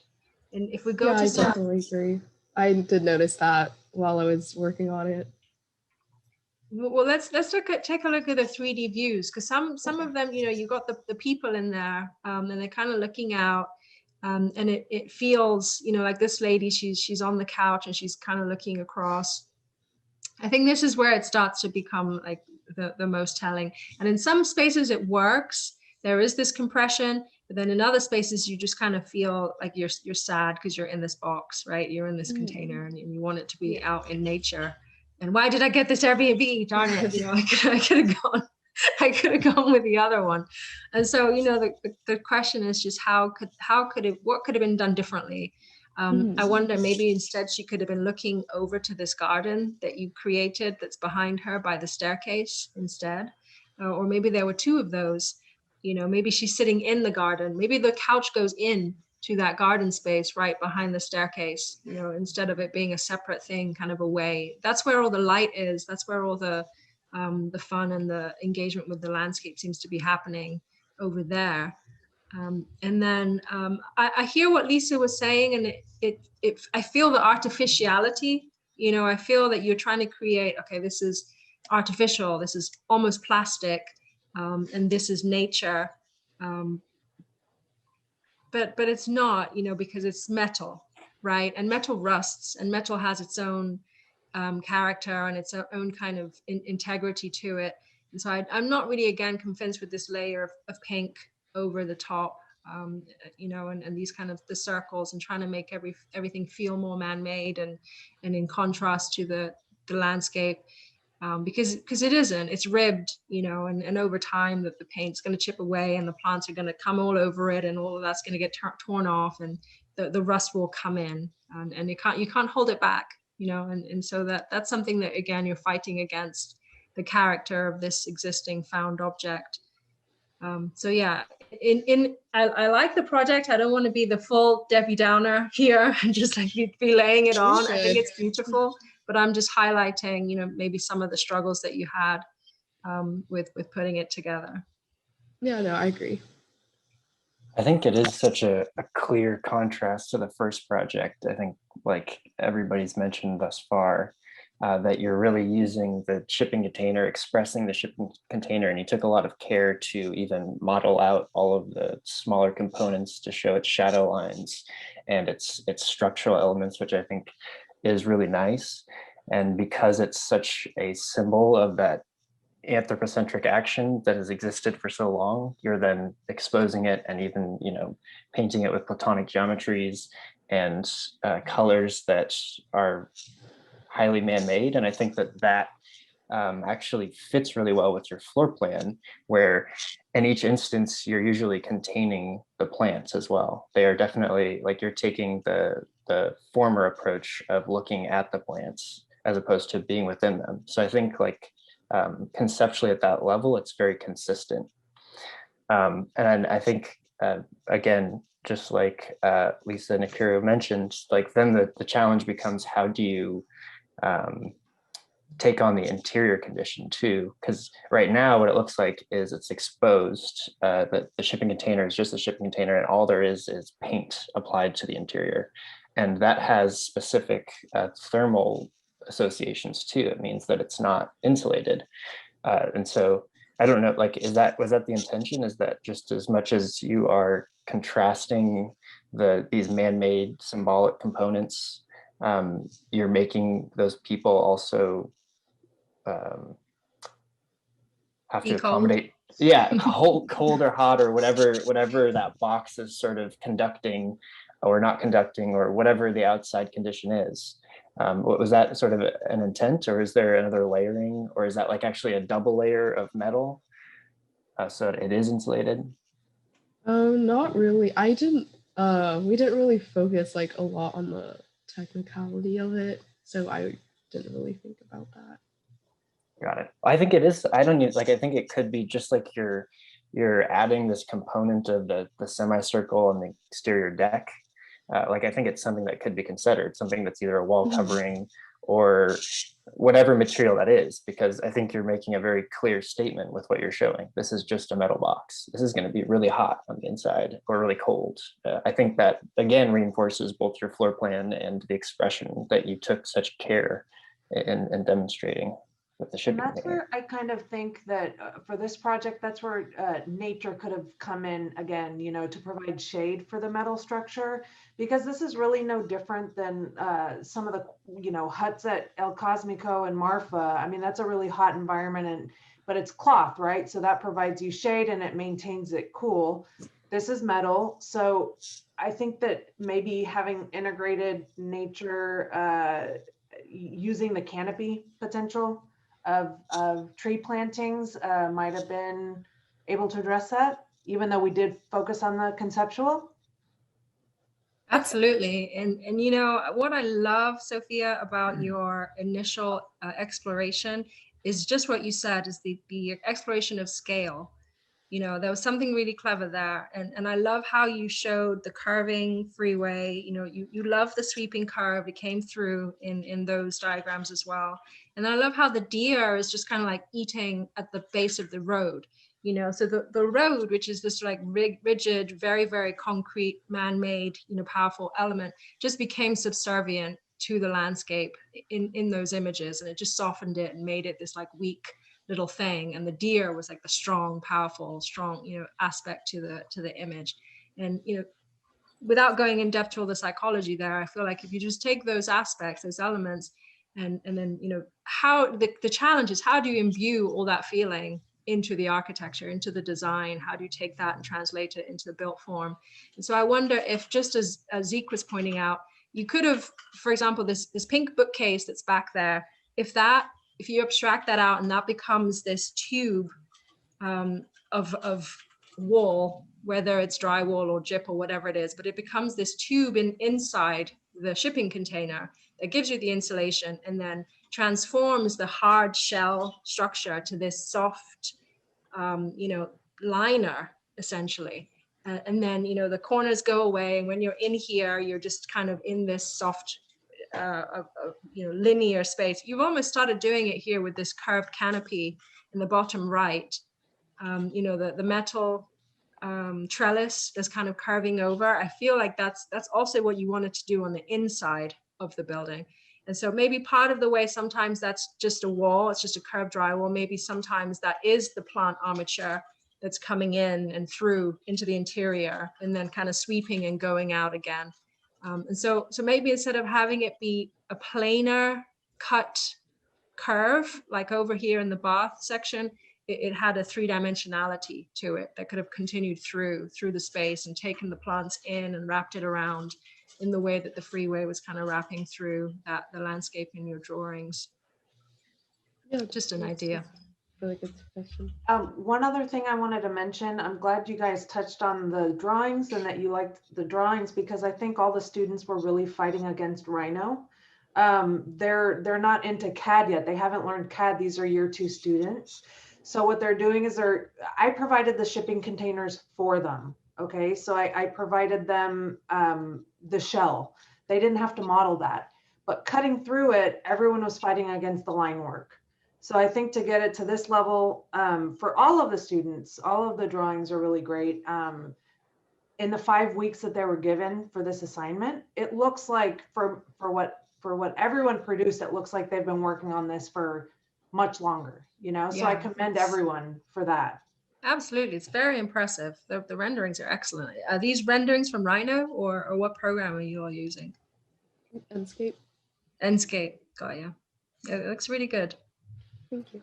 I was going to kind of touch on, I think, something Augustina brought up about potentially thinking about shade structures. Like, to me, I think this is also a project that everyone could be thinking about, like hard and soft, because like there's a hardness obviously to these structures. I think also you're kind of exposing the existing kind of corrugated metal. I think you have like the softer kind of structures in some of like the furnishings, but I mean, you still kind of think about like what would the acoustics of this be?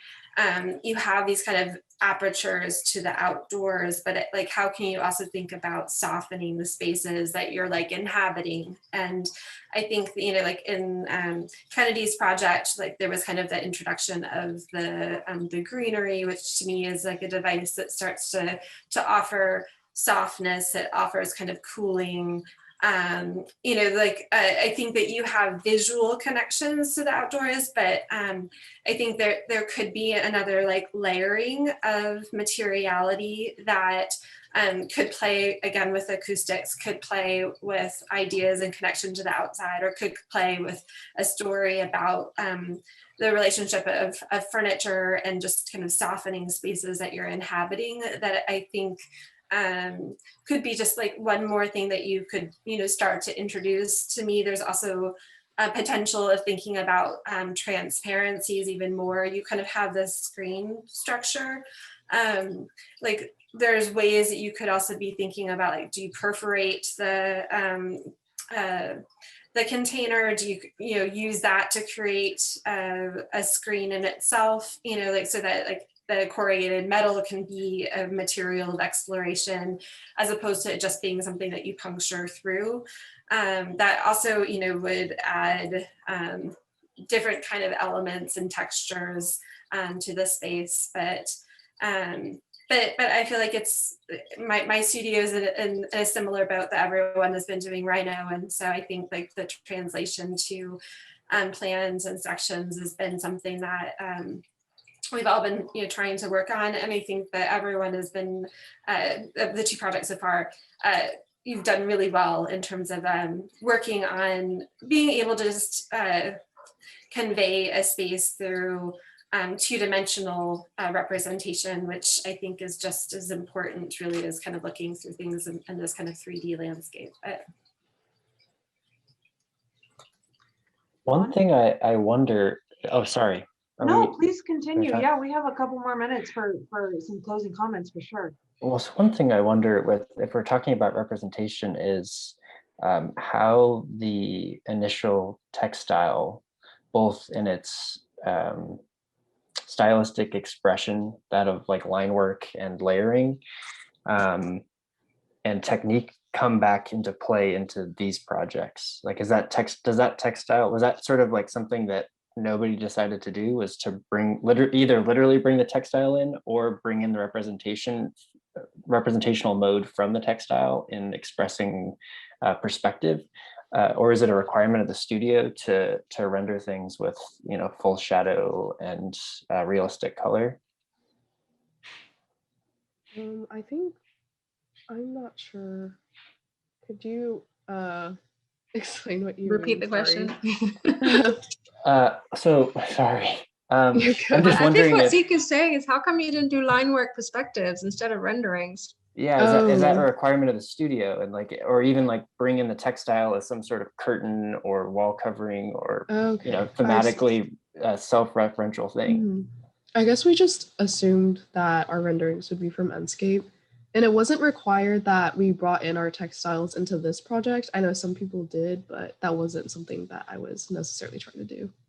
In a way, the natural elements were intended to be the main materials that we're working with. Yeah, this is, I think, the unique project, and a lot of projects express the container on the interior.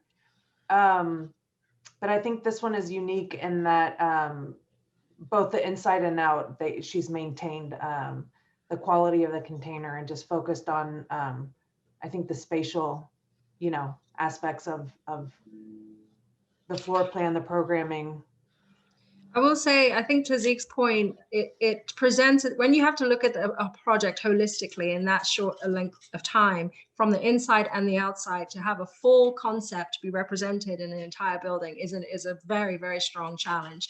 And it could start to unravel and show pitfalls in the design, which doesn't diminish the idea. It's just that it's not quite there. It's not fully developed enough to be a whole space. And so sometimes it's better to just do a 2-point perspective, and then you can layer on thought into that drawing and be a lot more convincing with the idea just in that form of representation. And then further down the road, once you've gone into aspects that Lisa had been mentioning about how do you then interpret furnishings, etc., the idea becomes more fleshed out to the point where, okay, now this is a space we can render from all sides, using a 360-degree look at it.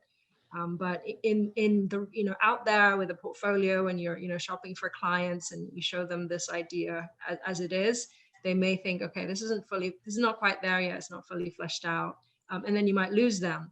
And so the choice of representation just at the early stages, I think, is critical, to be like, here's the 2D thought, just as a snapshot, as a collage, some depth of space there, but not like a fully rendered space. And then they'll be like, oh, this is amazing, can just be the twist or the difference.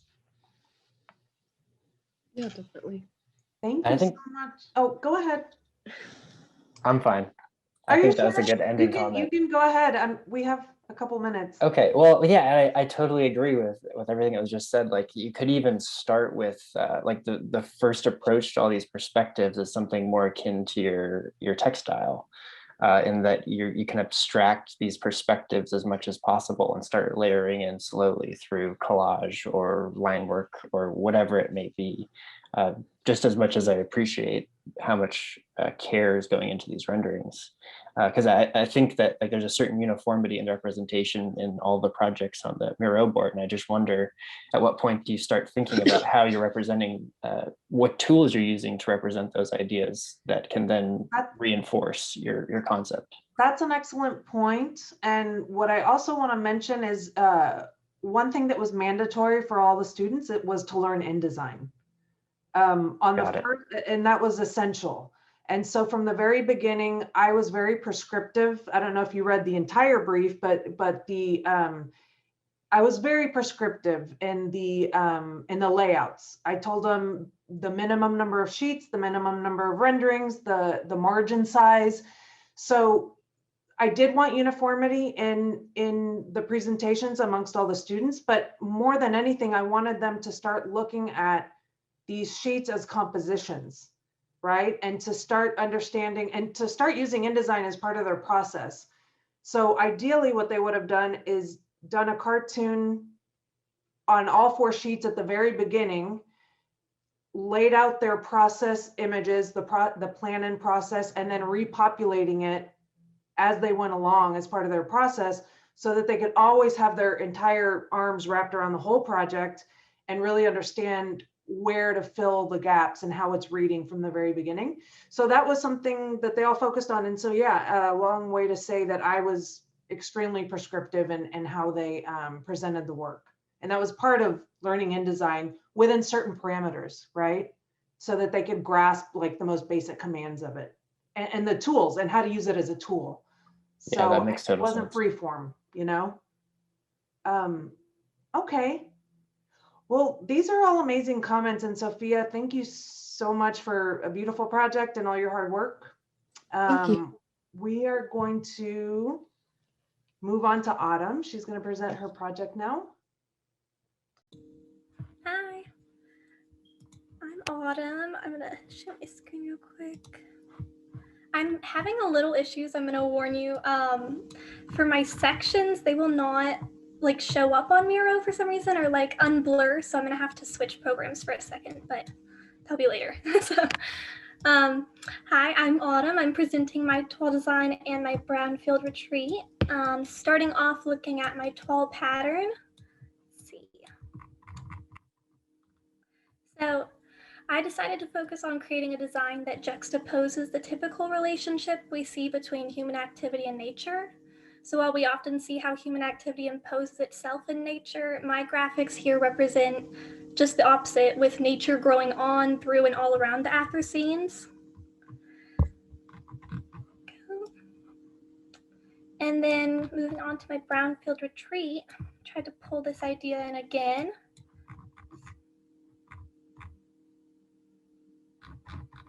Okay. So I continue to play with this idea, introducing plant life into and all around the interiors, blending the lines between what is out and in and man-made versus natural. So the first sheet shows some of my inspiration images and the initial steps I took while planning my design. I tried to focus on 3 primary strategies to create a space that not only allowed occupants to view nature, but also directly interact with it. And the first strategy I used was inspired by these top images, and it's bamboo screening, which allows partial enclosures while still allowing light in and views out. And rather than leaving these screens bare all around, I have climbing vines growing up the screens on the bottom floor, as you'll see later. And that brings the plants into the interior and provides another curtain of privacy. And then I also used vines, as seen in this image, to blur some of the rigid edges of the shipping container, and also creating more visual private spaces in the exterior. And I implemented a vertical plant wall inspired by this image here. And that was just to further the connection to nature and allow another level of interaction, tactile and visual. And then here's my progress images. And they just show how I planned the structure and placement of the shipping containers based off the natural topography of the site. So I focused on allowing for views of the river, which is located southward. And I positioned my more public open spaces towards this direction. So my living room here, which is entirely glass enclosed almost, and that just creates a great view to that river area. And then above, there's a outdoor patio dining area, and that can look down, and then the kitchen area here, which has glass sliding doors, so it looks directly out.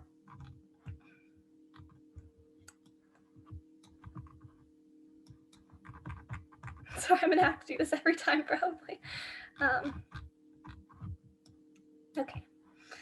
And then here, moving on to my axonometric, the drawing to the left, you see the canopy, which provides shade to the outdoor dining space located just below.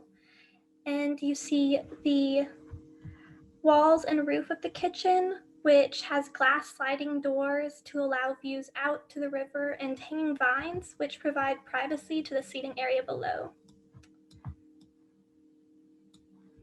And then moving on, the middle image shows more of what is going on in the interiors, as well as the view of the pool. In terms of plant life here, I introduced flower beds surrounding the outdoor dining area. Sorry. Go. Yeah, and a pool area below, and a little herb garden that's connected to the kitchen, so occupants can go right outside and pick their own herbs while cooking. And then there's 2 atriums that lie beneath the stairs right here, and then another screened in atrium adjacent to the bedroom. And these bedrooms, so here's bunk beds, and this is a single bed. It's meant to be like an Airbnb. It's super open, so it's more like, kind of think of it as like camping. There's conditioned spaces as well, but it's for very close friends who want to go see nature. And then looking at the rightmost image, you can see the exteriors of the bottom floor. So you can see the vertical plant walls that line this threshold space and can be seen from the above patio area through this walkable glass floor. So yeah, this is the plant wall and you can look down into it from here.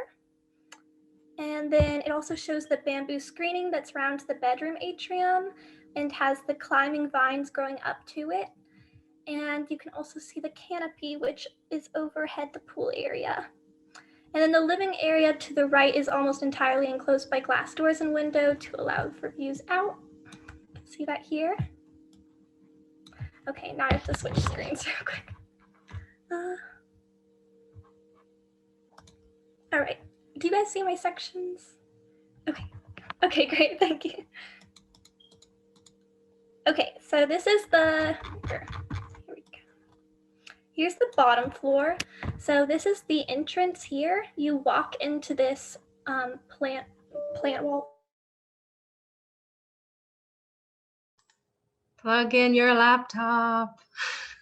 I guess we'll have to come back. When I saw the warning, I was like, oh, I don't know. We should have said at the time. Oh well. Should we wait just for getting to the good part? Mm-hmm. Hopefully she will be back on in just a few minutes. I really would hate to jump to another project at this point. That's So okay. hopefully- We have some time. Yeah, we do. There she is.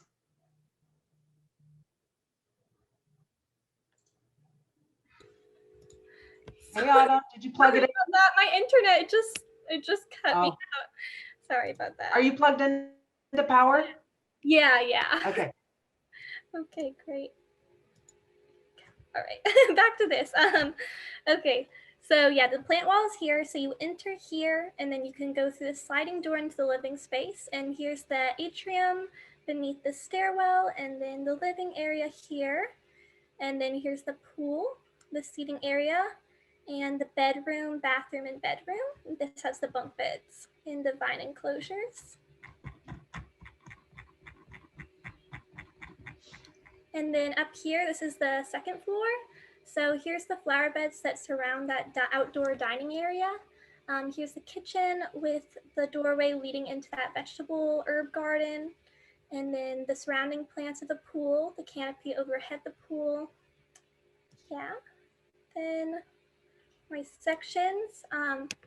This just shows those bunk beds, bathroom, and then the other bedroom.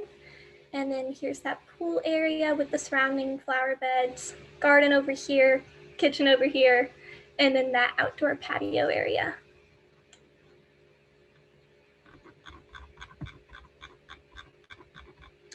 And then this just shows the vertical circulation and more of that living room space with these floating bubble chairs that look out onto that pool area and the exteriors beyond. And the vines that create some privacy in that patio area. And let me switch back. Sorry about this. Let's see. Okay.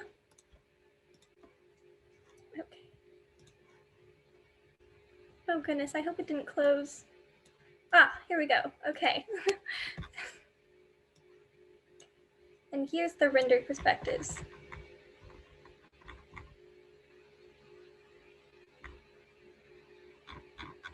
All right. So here's the exterior shot. That's the living room area. That atrium, which kind of extends out into the area beyond. Here's where the bedrooms are. They have some privacy with vine enclosure and bamboo in the atrium. Then that canopy overhead. And then looking from the back, here's the pool area. And here's the little vegetable garden. And then here's that outdoor patio dining area. It has some seating and garden bed surrounding. Then you can see into the kitchen a little bit. Here's that pool area again, closer up with that seating area included as well. And that's, you kind of see the threshold space there. And then this is from the entrance. So if you first walk in, this is what you'd see. You can see that atrium, the stairwell, and then that plant wall over here. And this is just a close-up of that plant wall. And yes, that's it.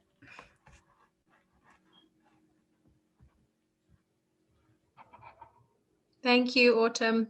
Is it Autumn Shattuck? Yeah. Okay, great job. You have done an excellent project. You should be extremely proud of this work. Don't let anyone tell you otherwise. And Thank you. now into the criticism. Yeah, of course, that's okay.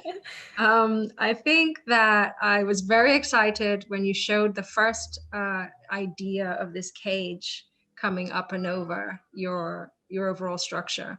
And this image that you have on the screen now is excellent to stay on and discuss it, because you're really talking about the limitations of plant growth, right? You created an armature there, and the plants can attach onto the armature, but we can coexist because they can only come outwards so far, right? So that very first image where you showed the overall cage and you said, okay, there's an armature, I got really excited because I imagined a whole, jungle being able to grow over the top of the shipping containers. And then we as caretakers come in and we trim, you trim it back, whoever's looking after this space, and you maintain that liminal gap between, maybe it's 3 feet or 4 feet, where you can still walk through and the plants can be wild, but you don't get overtaken.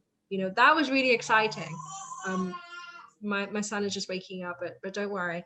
And then later on, you went into the images and the cage was gone. The overall armature had disappeared. And I don't know whether it became this wooden structure and sort of you trimmed it down and you took it, pulled it back in certain areas. But I missed it. It's still kind of there, but not in as strong a fashion. And I wonder whether that was your intent or not, to take it away, or is it still there somehow? Do you mean this image maybe? Is this what you're talking about? No, it was a photograph. It was a precedent. Oh, this Yes. over here. Oh, yeah. I never actually planned on doing the cage, but that is a super cool idea, and I could have, I guess, incorporated more of that and just had vining for enclosure.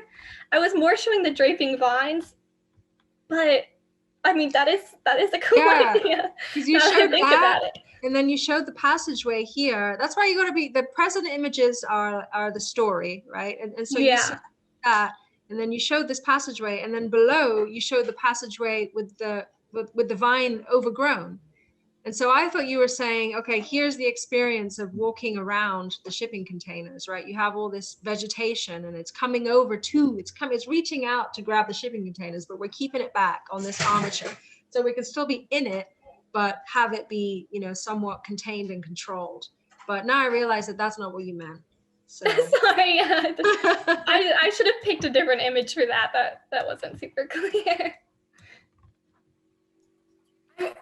I slightly wonder, because it feels like the project, it's almost like it's so clean and so modern that it's all new construction. And I'm like, I feel like I can imagine this is something that still goes up East Side, and I just, but it's a new build. And I think that's maybe just still something to like ask ourselves about, like, what is the purpose of still having an existing structure to be like using and to be utilizing? Like I think like the precedent imagery is really like beautiful, especially with that wood. But I wonder if there is another version of this where like, and actually I really love the wood because it does add this warmth to the project. It obviously kind of connects to the outdoors. It to me kind of references the corrugation of the existing kind of containers, but it's almost like you've ripped that corrugated metal out and then replaced it with like a new wood material.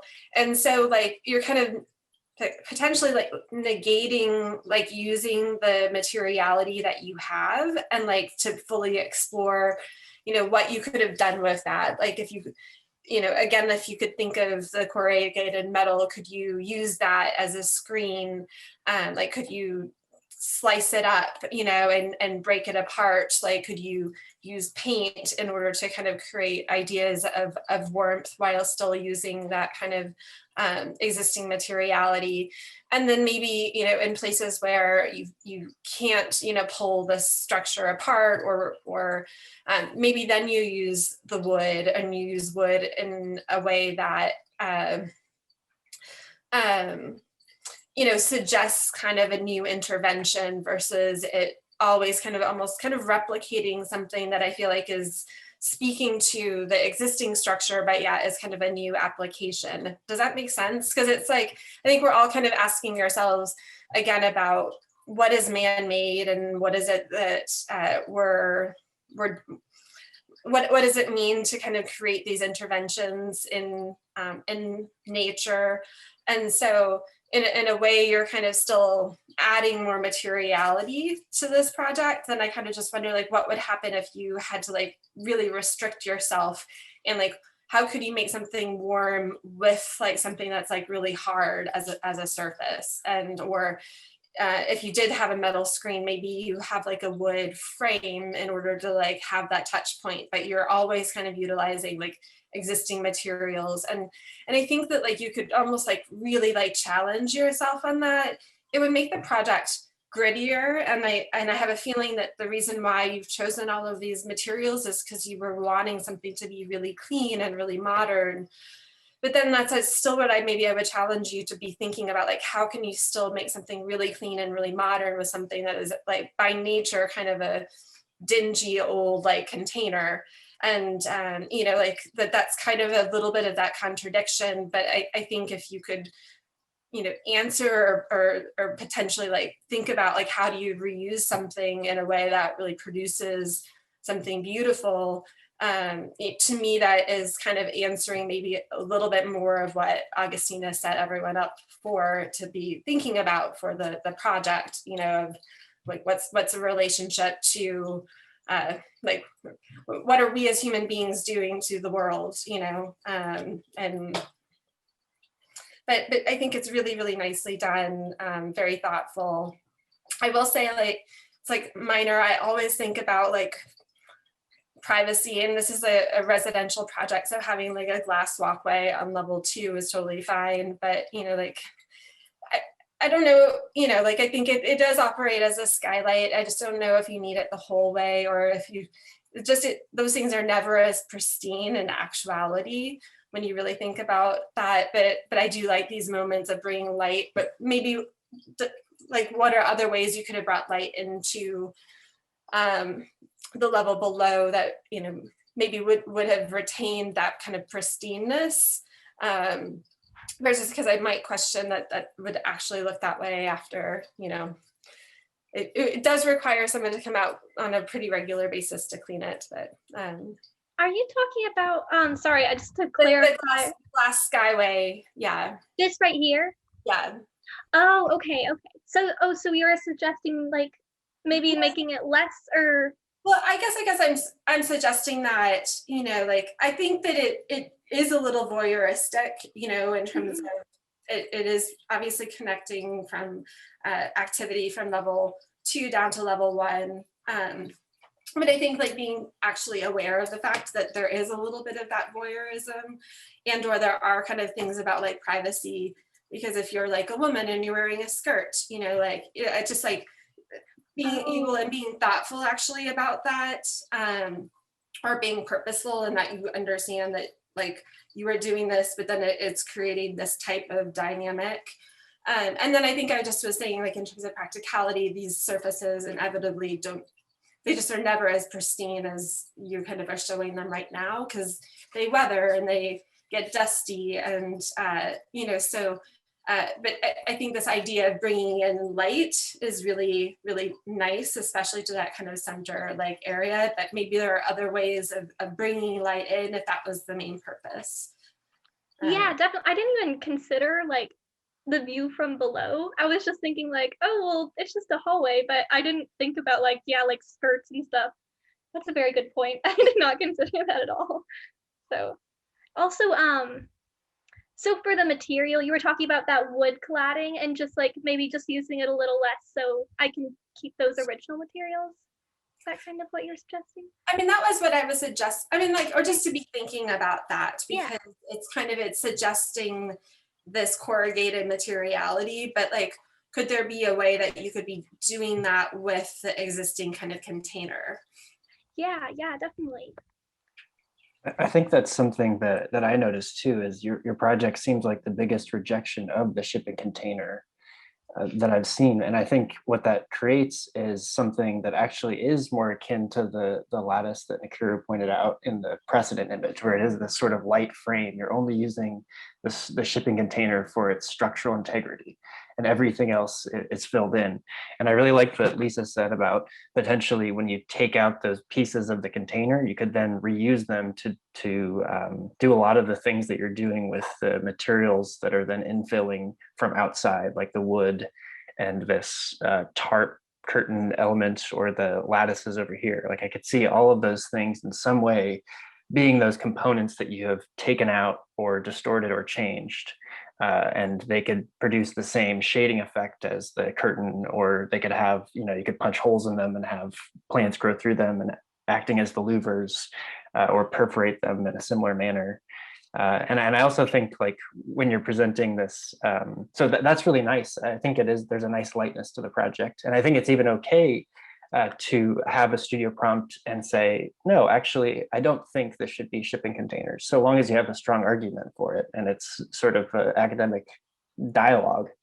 And I think honing in on this one component of the skywalk, I think that's a really good point that Lisa made. And I could even see that turning into opportunity, where that, because you want light coming into that hallway, it becomes a clerestory. And from there, there's a piece of furniture that's created over top it to eliminate the sort of element of voyeurism that was mentioned before. Yeah, but really nice. Okay, great. Yeah, I guess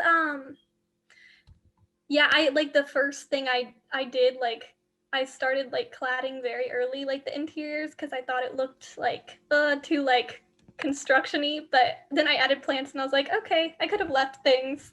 So that was definitely like just something I did too early, I think, just to make it like easier to see what I wanted it to look like. But and that's fine. I'm the kind of defender of autumn here, it seems like, but I think what you did there was great. You definitely were intentional, and just looking at the same view, filling in the container on the inside with, a wall panel or, just drywall, call it that, and making it habitable is good, because you want a kitchen that's, you're not going to rust out in the end of the day. And then having that glass infill there is beautiful. But I think the comments are, what happened to the piece that you took off? Because you removed something from the shipping container. Where did it go? Could you have just left it in there as the wood? That could have become the guardrail, and reuse that and have it still be in the project as an echo.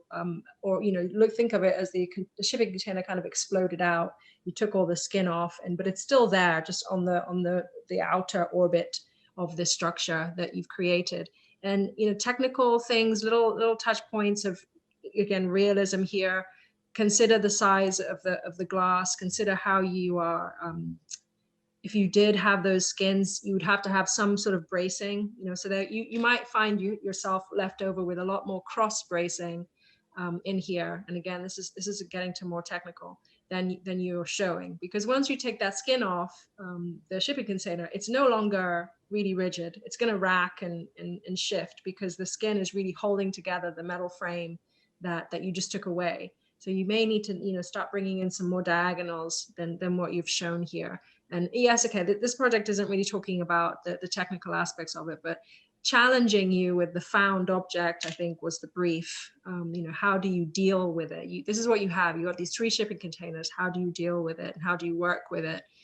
The floor plan configuration, I will say, I think you did a really good job. I like the flow of the spaces. I love the bunk beds. You're saying, yeah, this is an Airbnb. That's the program. That's what we have.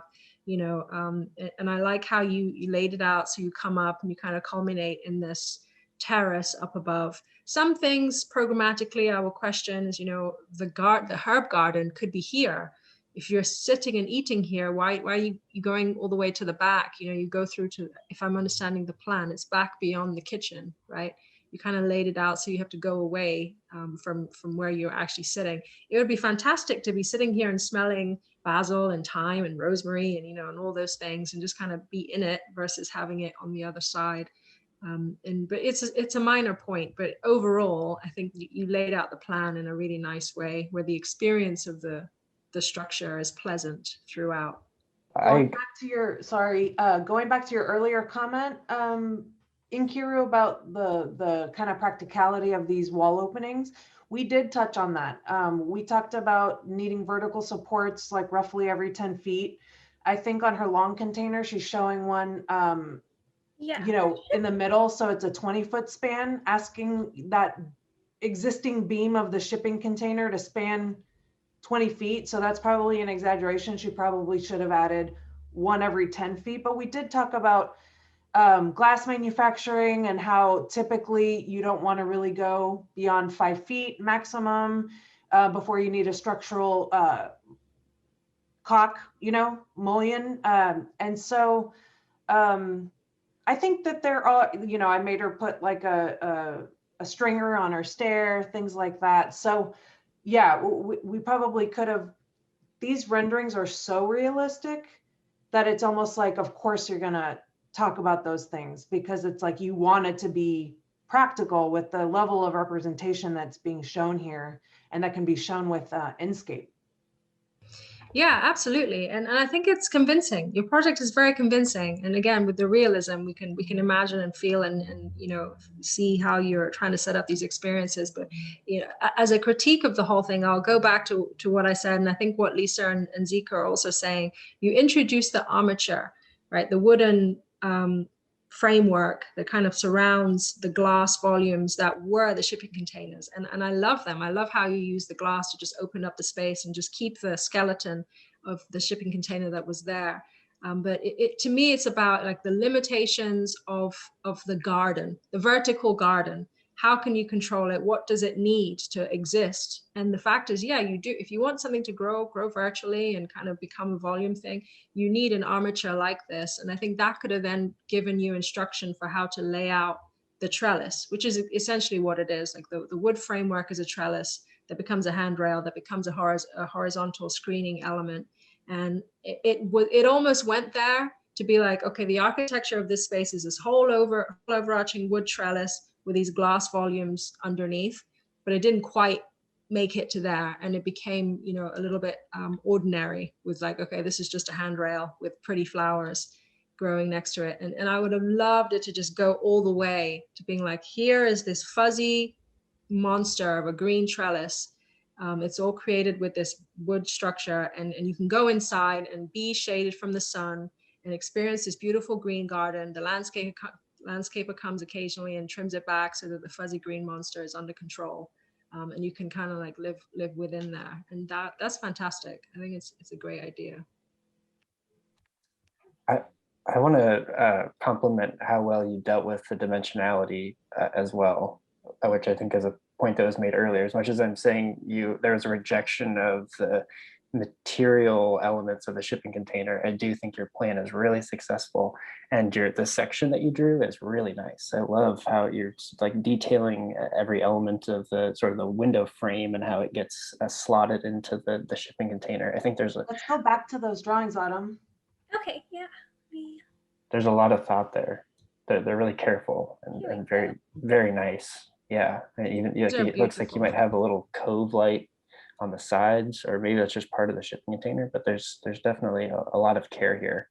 And I think one thing about these sections that I was wondering is, if we're again going back to the anthropocentric, you are poching everything that is shipping container, and you're also showing everything above ground. But if we know anything about the Anthropocene, our interventions as humans are just as much below ground. And so I think how you start to represent these sections could even demonstrate how this thing is touching on the earth more, or how you're engaging the surface more of the earth, the crust, because it's super, super important.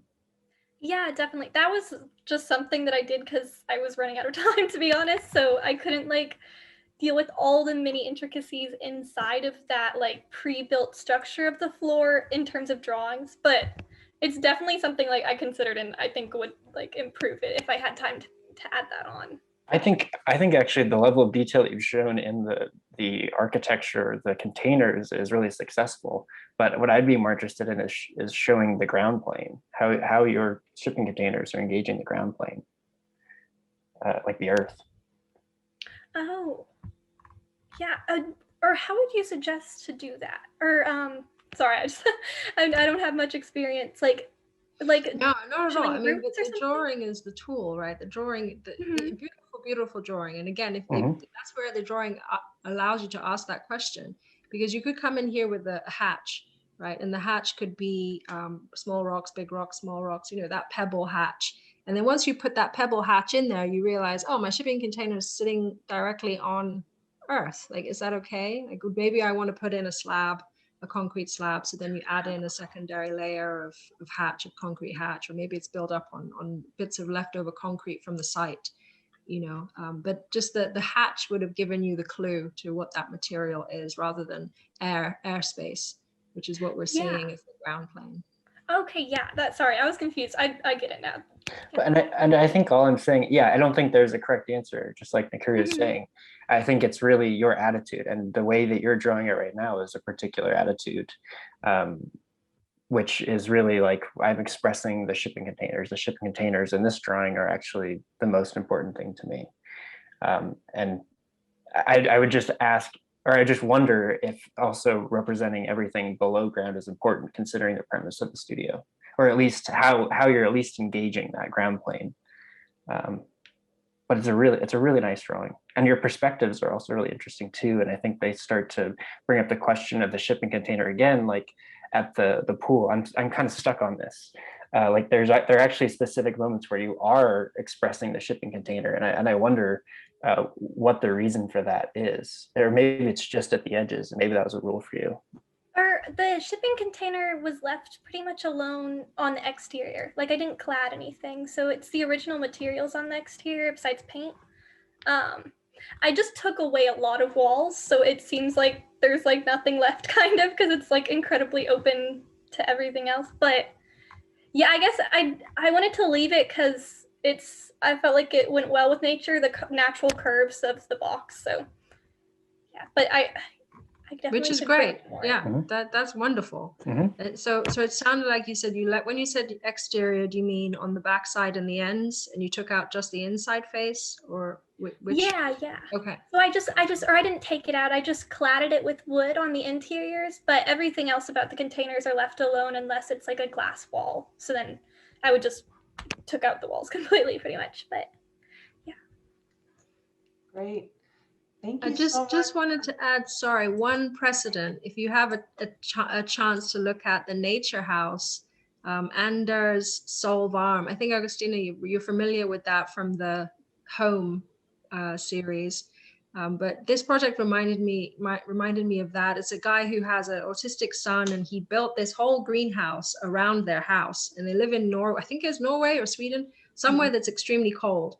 And so the greenhouse around their house, you know, think glass conservatory style greenhouse with the steel structure, it enabled his son to be able to come into an outside space and be with a garden without getting freaked out, because everything else kind of really upset him. And then for the family, it allowed them to have this like perpetual summer, because the greenhouse just kept all the heat in there, and it would be snowing, you know, in the rest of the country, but they're in this kind of green blanket. And some of the imagery here really reminded me of that. So if you have a chance, Anders Solvarm. Yeah, I would definitely look at that. And I'm glad you brought that up, because the whole premise of that, the reason why he did it was based on need. Their needs as a family for shelter exceeded the quickness of which he could build. So he needed like a very quick and cheap way to enclose the space to be able to house his family. So that's kind of an interesting concept too, like, like thinking about elements that are needed for these programs, you know, versus kind of elective.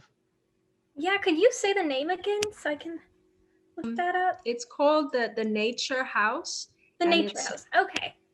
Anders Solvarm. If I'm pronouncing Solvarm, I'm not sure. If you have it open, you could put it in the chat. And like a ton of the Sol, the French firm who just won the Pritzker Prize, are pro at the winter garden, the idea of the winter garden or exterior space as partially enclosed interior space. Thank you, Autumn, so much Thank for you. all your hard work. It's a beautiful project. Thank you so much. Gave us a lot to talk about. Jade, we're gonna close this session with you. All right. Okay, so starting with assignment 4, I focused on deforestation and also just the impact that it has on wildlife. So I had a couple close-ups, but then also some faraway pictures, and then of course a couple animals. I wanted a still life and then also an action one, and then I converted those into drawings, and then I kind of played with layering and reflection and scale, rotation. And so for like example, the close-up of the leaves, I also just like chose a portion of that, and then I added some color to create a pattern. And then going into assignment 5. Okay, so the left half is my inspiration and precedent images. The top 3 I pulled mostly for materiality and also plant life. For example, the first photo, I incorporated these hanging vines in my design as well. And then this this water walkway was something that I really focused on, just water in general. With the river being on the site, I wanted to have a strong concept of water, and all the water, or at least trying to keep most of the water elements in the home in some sort of connection to the river.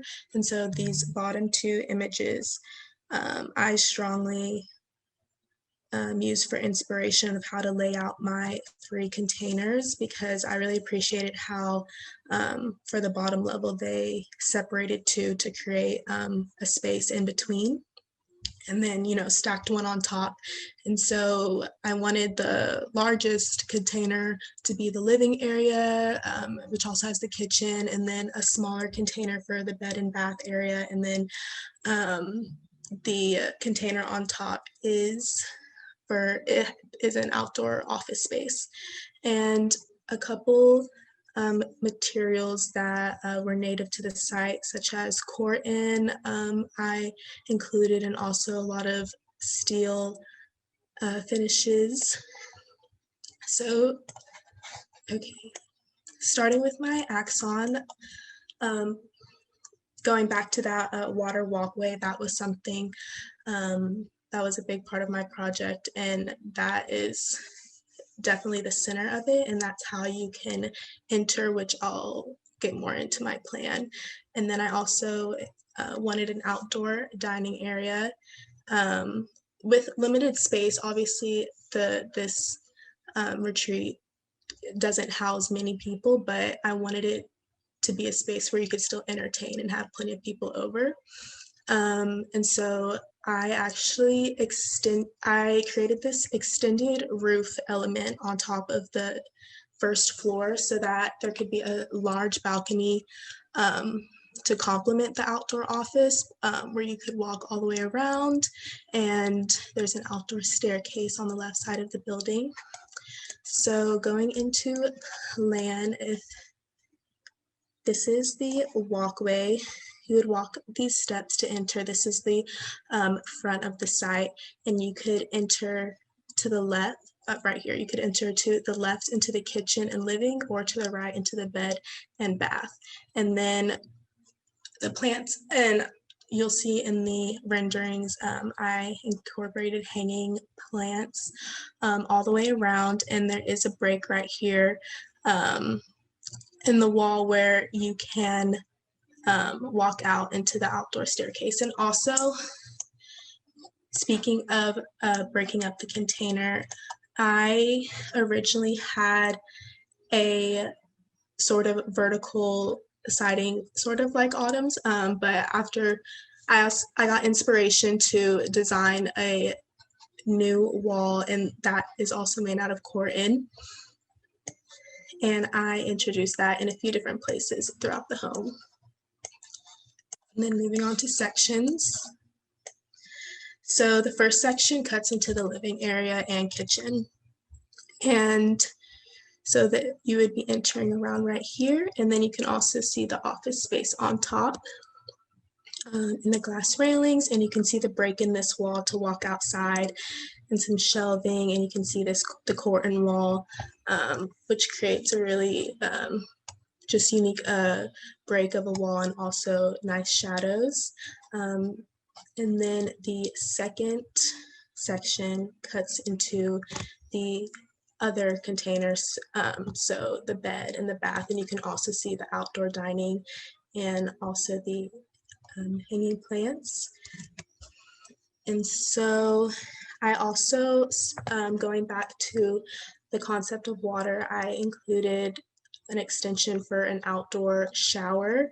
And then this is also, you know, the bathroom sink, and then even the kitchen sink is towards the back of the home. So really anywhere where there's like running water, you're still pretty close to the river. Like, and the outdoor shower and even the bathroom, they are pretty unconditioned spaces. And so you could hopefully, you know, even hear the running water while you're running the water inside your home.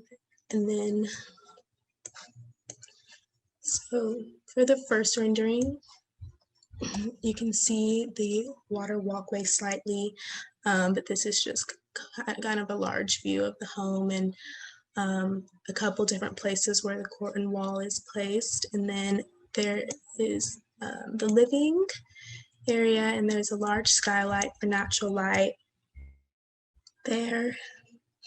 And then also you can see the balcony. I let it wrap all the way around so that you could, you know, look down. And then these ones. So this is a view from the back of the home looking front. And outdoor shower is kind of right here, and the bathroom is right there, the counter. And then the bottom one shows the outdoor staircase and the break in this wall, and this leads all the way up to the outdoor office space. And then these are blurry. These last two, the one on top shows fully the outdoor office. This is also kind of looking from the back of the home to sort of the front. And if you look closely, you can see the desk. There's a glass wall, but you could also walk out on either side out into this balcony. And then the bottom rendering shows the outdoor shower.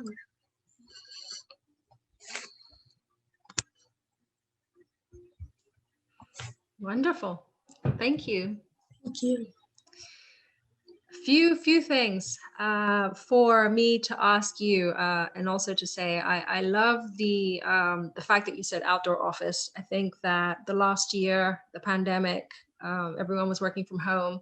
I could definitely see this Airbnb rental being something that somebody would snap up and just think, I'm just going to move out here for a year until everything sorts itself out, and, you know, work in this space.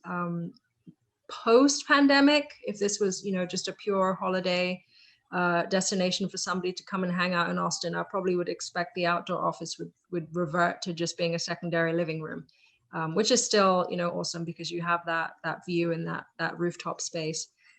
Overall, I'm getting, there's a very Miesian vibe with the way you've laid out your plan with the planes that are, and if you're not familiar, the Barcelona Pavilion in by Mies van der Rohe would be a great precedent for you to look at, because he has these planes that just feel as though they're holding up the roof, and then everything else is very open. Having said that, I have questions about the roof. You are showing these big overhangs. I'm not sure where the container still is. You've got these thick surfaces. How that's achieved with the container, I'm not sure. It seems like a whole new construction, because that's not a roof of a shipping container. I know you wanted to provide some shade and have the roof give you that architectural appearance, but that's a whole different type of construction technique. And then the other point that I wanted to raise was your approach to the planting, which is great. I love it. It's very lush and thick and deep. But like similar to the last project, the question of how do you achieve that comes in. The last project has this sort of trellis armature that allows the plants to grow up in. And it seemed as though here you're trying to do it with the wall, the core 10 wall, which is a steel wall, and then the planters below. And I wasn't sure if you meant steel, because the core 10 doesn't look like steel. It's a kind of a steel color, but it could also be terracotta. It could be brick. So I wanted to just clarify that and get some thoughts from you on that as well. What's your thinking behind the lush planting and the roof overhangs? So I guess like your question, like you're wondering like how this is like how it's reasonable being on the roof. Is that your question? Well, not necessarily about structure, but I guess were you trying to push the overhangs out for a reason? Because they move away from the original shipping containers, right? Because that's not the shape of them anymore. So was that little overhang for shade for the planter or for the people? And yes, then... it was also, I also kept the water walkway in mind because I did want an element where there were hanging plants over when you're walking down the steps, not the whole way, but at least half of it. So that's why, see if you look here, like here's a container here and a container here, and I basically just connected it. And also I wanted an outdoor space for the outdoor office. It was basically just creating more space by connecting them. Yeah. That was kind of where I was thinking, because that's what I thought was happening. So it seemed like you attached like basket planters to the sides of the shipping container roof to actually allow your plants to spill over. It seemed as though that's what it was, but I didn't want to assume, because you can't really see them. They're kind of just rendered as this rectangle. But it would have been great to know more about the material that is that planter and how it's attached to the shipping container. If it is just a basket, then the wire basket becomes part of the architecture. You start to see the plant material. If it's a hanging terracotta pot, maybe there's a hook that it attaches to the shipping container, because you can definitely see that lush effect of the billowing over, which I think is wonderful and different from what everybody else has done. It looks really cool. You missed it on the upper roof though, because I think you could also have had it spilling over. Whereas on the upper roof, you just see the thickness, but no plants up there. Yeah.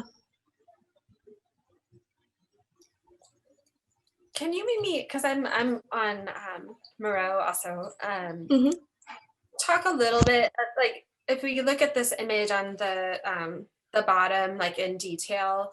So it looks like in the far left behind the shelves, you're seeing the existing corrugated metal.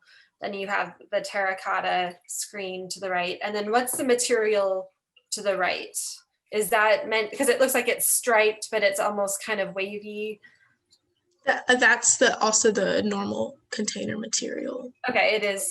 All I did was change the color. I think it was originally a darker color and I lightened it up, but it's the same material. Okay.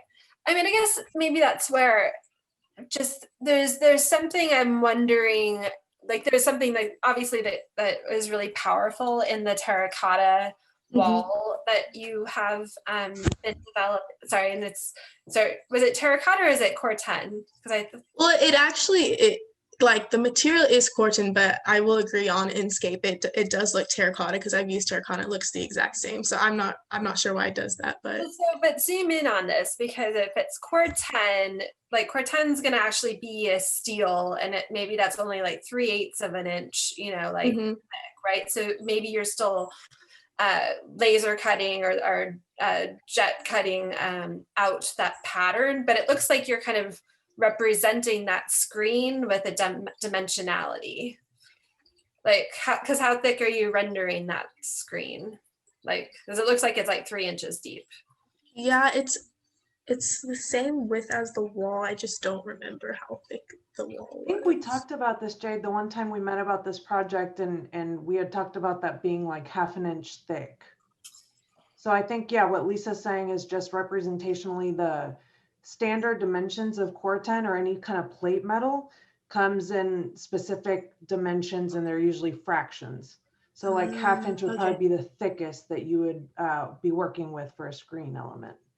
Yeah, the reason why I kind of like bring this up is just because I think that it's so important, it seems like, and it also to me is a kind of conceptual pattern making tool that references the water walkway, and like that this is to me something that feels like it's really kind of part of the heart of your project. Yes, ma'am. But like now I almost want to see it like detailed in a way that like expresses itself maybe a little bit more clearly, or also expresses itself if it really is a metal, like how does that metal engage with the existing container, like what is that transition? Because when I'm kind of looking at the transition between the corten and then the corrugated, it's like so abrupt, right? But like it would probably have a kind of frame, and or if that wall is actually expressing itself up to level 2, do you want to have like a reveal, or do you actually see it with a light gap, that's around that, so you can see that wall kind of continue? Because I feel like to me those would be actually more powerful kind of like details that would carry the screen kind of component through the project a little bit more clearly, and also kind of be a way of truly defining the space, and kind of signaling that this is a transition moment from one kind of program to another. But I think it's really, really well done. I like that you've kind of still created this kind of water pathway. I think that's a really kind of intriguing idea of how you enter a project, or like enter a dwelling, and that I think it forces you to kind of relate to nature in a totally kind of different like way, which is really kind of powerful. But thank you. I think I really liked the comments about pattern making that were just made, specifically relating to the corten and the existing hexagonal pattern of the corrugation, which I think is something that even like you can treat the corten any way, but it's also a matter of where that corten meets the existing patterning of the hexagonal element. And like right now you're showing it as maybe a midpoint between the extrusion, and I think that makes sense. But I think that like even just that positioning of where the corten is relative to the existing is something super important. And like the corten doesn't even have to be a 1/2 inch thick or 3/8 inch thick. It could be the thickness you're showing if you're assuming a different type of construction where the corten is actually cladding some sort of framing, and you're saying anytime I'm adding a new steel element, it's actually represented in a way that's abstracted from its maybe natural material properties or how it's manufactured. I think there could be an argument made there. So I think that's something that's definitely worth exploring more. And I thought it was a really good point that the path that moves from the entrance to, or I guess from the exterior court to the entrance as being another element of that pattern is something to consider. You could also consider that, you know, court 10 only exists as a horizontal element versus a vertical element. Like you're even showing the shelves here as court 10, and then it looks like a different type of corrugation in the wall beyond, which maybe it's a door, I don't know, but I think it's interesting. There are a lot of patterns and a lot of things to calibrate. Going back to the walkway and the plan, I think it's really interesting what you've done and how you've used the dimensions of the shipping container and how you're then treating these additional elements and your attitude towards the planting versus what is built, which in my mind, again, is something that is always lining the perimeter. It's lining the edge of the roof and dissolving that sort of additive thickness, which I think is really interesting, because then you really only experience the thickness of that roof when you're inside that space looking through the skylight. One thing I do wonder is how those, if it goes through to the floor patterning too, and the water walkway where it stops again right before you get to the entrance, as opposed to moving all the way through the space and having the water sort of continue through that pathway and those pebbles continue through, such that the floor is actually divided and separated between the storage units. Like I was just reading, like the Bowen Schwinsky Jackson does this really well at this Seattle City Hall, where there's this creek that runs all the way through the space and outside into a plaza. And I think it's a very specific treatment or attitude towards nature.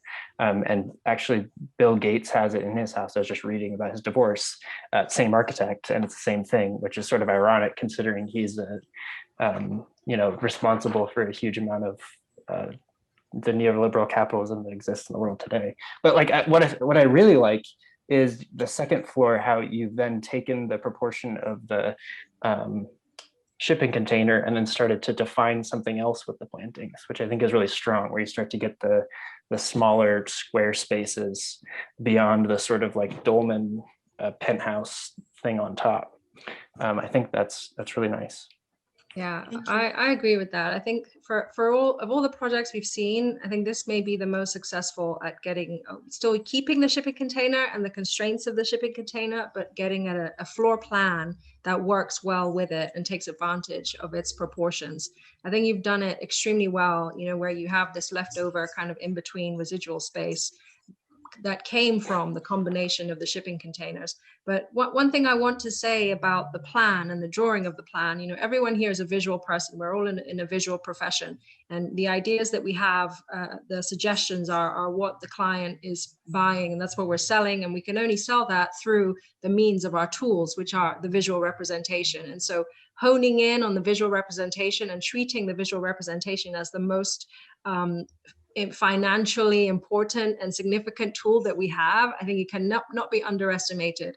And so becoming expert at it is really the goal. And here you're showing the plants on the ground surface, but in reality they're above, right? And so you wouldn't see them here. You would just see the wall thickness, and they would only come out in the section. And that's important for your idea, because you're saying you can still see through. You can, whatever the view is beyond to the forest and the river and the garden, you can still see, but you experience the planting overhead. And here's a section to show that. All of that graphic clarity is very, very important to be intentional about. But yeah, and the other thing I wanted to mention was it seems to me like a project about containers. You've got this container, there's the pattern aspect, but then there's definitely also, again, I keep coming back to the containers and the repetition of these containers, but the waterway itself is something else that's also contained. And just thinking through that practically, you would probably use something like Core 10 to create a basin for the water that would then be, poured on site, or whether it's above ground or whether it's sunken into the ground plane. The Core 10 would be your basin for holding the water that would then allow you to have that walkway path, through the project. So it's almost like a mini container set within the larger containers, with these smaller containers that are suspended, above and around, that let the plants grow over and around. So great themes throughout. I think it's a really nice project. And your Thank you. renderings were really great, Jade. They're very, very compelling. Thank you. It looks like a space you would want to inhabit. Renderings are my favorite part. Yeah, I'm sure. Yeah, those are great. Thank you. I had one just small thing that I think kind of still ties into and curious. Can you go to your axon? Yes. Because it seems like, you know, like your plan is still so well thought through, but there's like the area above that entryway where you have the skylight. It made me wonder, like, is there another like opportunity, you know, for that roof? Is it greenery? Is it another reflective pool? It almost seems like you've used your area so well in all other kind of components of your plan, and yet like now you also kind of have like one area where you could use it for occupiable area, but you've been really specific to choose not to. But then it makes me think that there's something important needs to happen. And obviously you have that where you have the kind of the skylight in, but you know, is there greenery? Like, you know, what is that kind of roof moment? You know, because I feel like you've been so kind of careful and specific about all the kind of other kind of programmatic elements. It just makes me wonder what's happening there. Yeah. I actually just visited Richard Neutra's own house in Silver Lake in Los Angeles last Friday. And his penthouse is really similar to this, actually. Like if you look at the proportions, it's very similar, and there's a openness to it, and it sits right next to the reservoir. And there's this ballasted roof. It's just, you know, pea gravel and a rim essentially that sits around it that's maybe 3 inches above the pea gravel, and it fills with water. You can fill it with water so that when you sit on this couch that's on the floor, you look out towards the reservoir and you see the water of the roof continuous with the water of the reservoir. And I know there isn't a moment in this project where you're looking out and layering water, but it is directly adjacent to your water pathway. Right. So it could even be something as radical as filling it with water, which sounds so counterintuitive as somebody who has to deal with the legal repercussions of it. Water? It's the actual roof that fills the ballasted roof. Like that's right. That's right. But were you suggesting filling one of the containers with water? Well, that would be cool. I like that. I like that a lot. I thought that's kind of where you were going with it, because I was thinking about like the lower level containers being sunken and kind of using the walls of the containers as the catchment, the vertical catchment of your water feature. Yeah, definitely. I could definitely see. Yeah. Yeah. Yeah, I think it's a good point. Thank you, Jade. Thank you, guys. Yeah, thank you. Very good work. Job. Thank you. Thank you to the reviewers and Kiru and Lisa and Zeke. You guys had great comments and we all learned a lot from it. Thank you. Thanks so much. Thanks, Agustina. It was great to see all the work. Yes, Yeah, really great to see you guys. I'll see y'all soon. All right. Thank you. Okay, hi, I'm Emma J. And so for our first assignment, I made a print with the underlying theme of man's dominion over nature in our present time. And so at this point, it seems like we try to manipulate or control nature. And I tried to depict that through the imagery of the personal effects it has in the environments around us. And so in this first slide, it is just the precedent images I chose for my print. And then this one shows the drawings that I drew from those precedent images. And then this third one is how I dissected each drawing and placed them together. So this is like a blue bonnet with an airplane. So I imagine this like a Texas field with like our airplanes flying over it and how that affects that. And then this is a bridge with like a boy standing on lily pads in the water. And then homes in general and how that affects the environment of like birds and ecosystem. And so this is my different layouts on a template. And so I really practiced with different color schemes. And so I have this one and then a black and white one. And then this one was the inverse of the blue. Emma, really quick before you get into assignment 5, one thing I'd like to mention to the reviewers is that there's a suspension of disbelief, an element of that in these projects. We did talk about structure. You're gonna see very large openings in these containers. We briefly touched on, needing vertical supports roughly every 10 feet in a huge opening, things like that, plumbing walls. But that wasn't the main focus. The main focus was the conceptual part of the brief. So just please keep that in mind if you are inclined to focus in on the feasibility of this. You're welcome to do that, but hopefully that won't be the focus of your comments.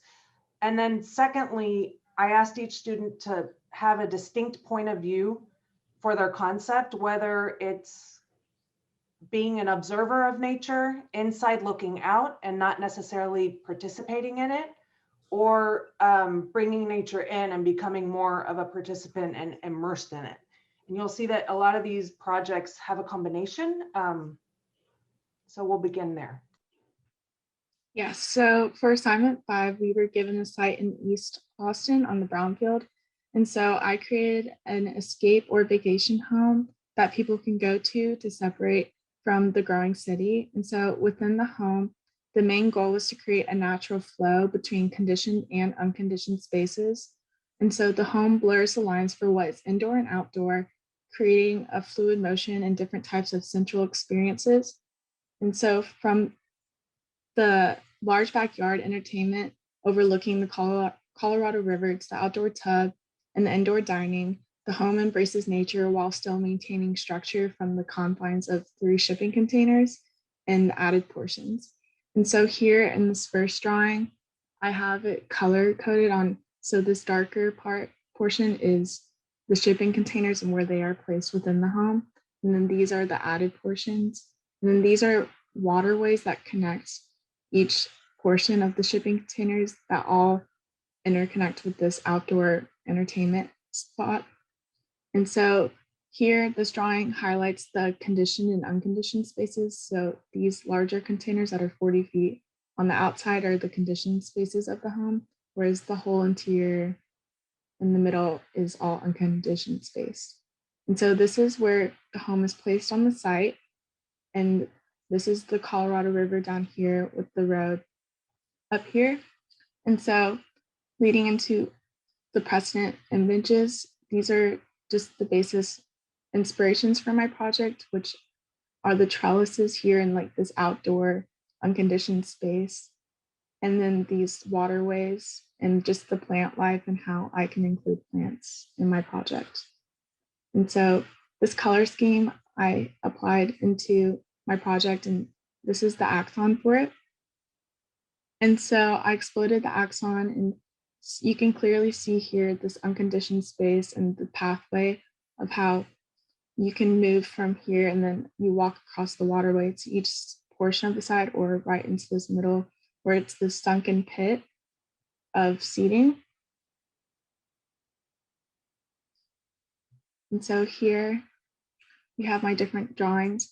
So this is the plan, and once again, it outlines. And so these are just sliding doors that contain these spaces right here. And here it is again, because this is an outdoor exterior tub that's released to elements and is intertwined with the whole nature aspect of it. And then the home accommodates 3 people, so it can sleep 3 people. This is bunk bed portion. And I really like this common area space because it invites more of this like entertainment social aspect of getting ready and having this communal bathroom. And over here in the dining too, like there's this small kitchen because it was just not as necessary to have a big kitchen since it was just a weekend retreat. And so mainly the home focuses on all these entertainment spaces.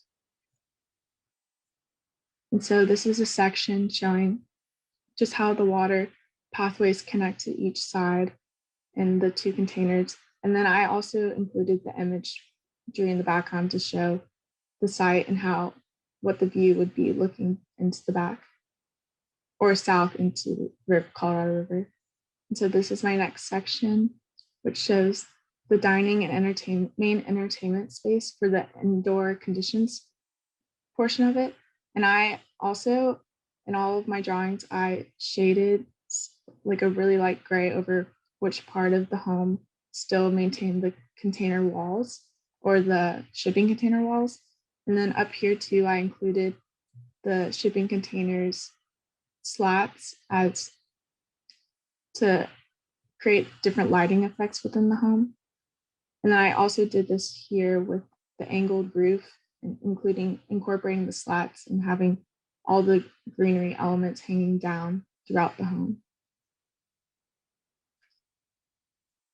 And so this is my first set of rendering images. And so this is the walkway into the main part of the home, is the entryway. And so it had, sorry, but yeah, the greenery filters down into it. And down here's the dining. And so I actually placed glass in between them to have this light filtering in through here. And the roof is angled too. And then this is the kitchen back here with the, I'm sorry, I got a little flustered.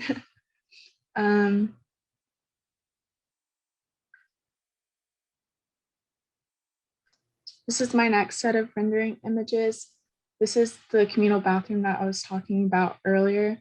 And so here's the waterway with the water feature. And then back there is the bedroom with I didn't want to have a lot of doors within the conditioned spaces because I wanted everything to be super open and interconnected with everything. So there's curtains placed for separations within the home itself.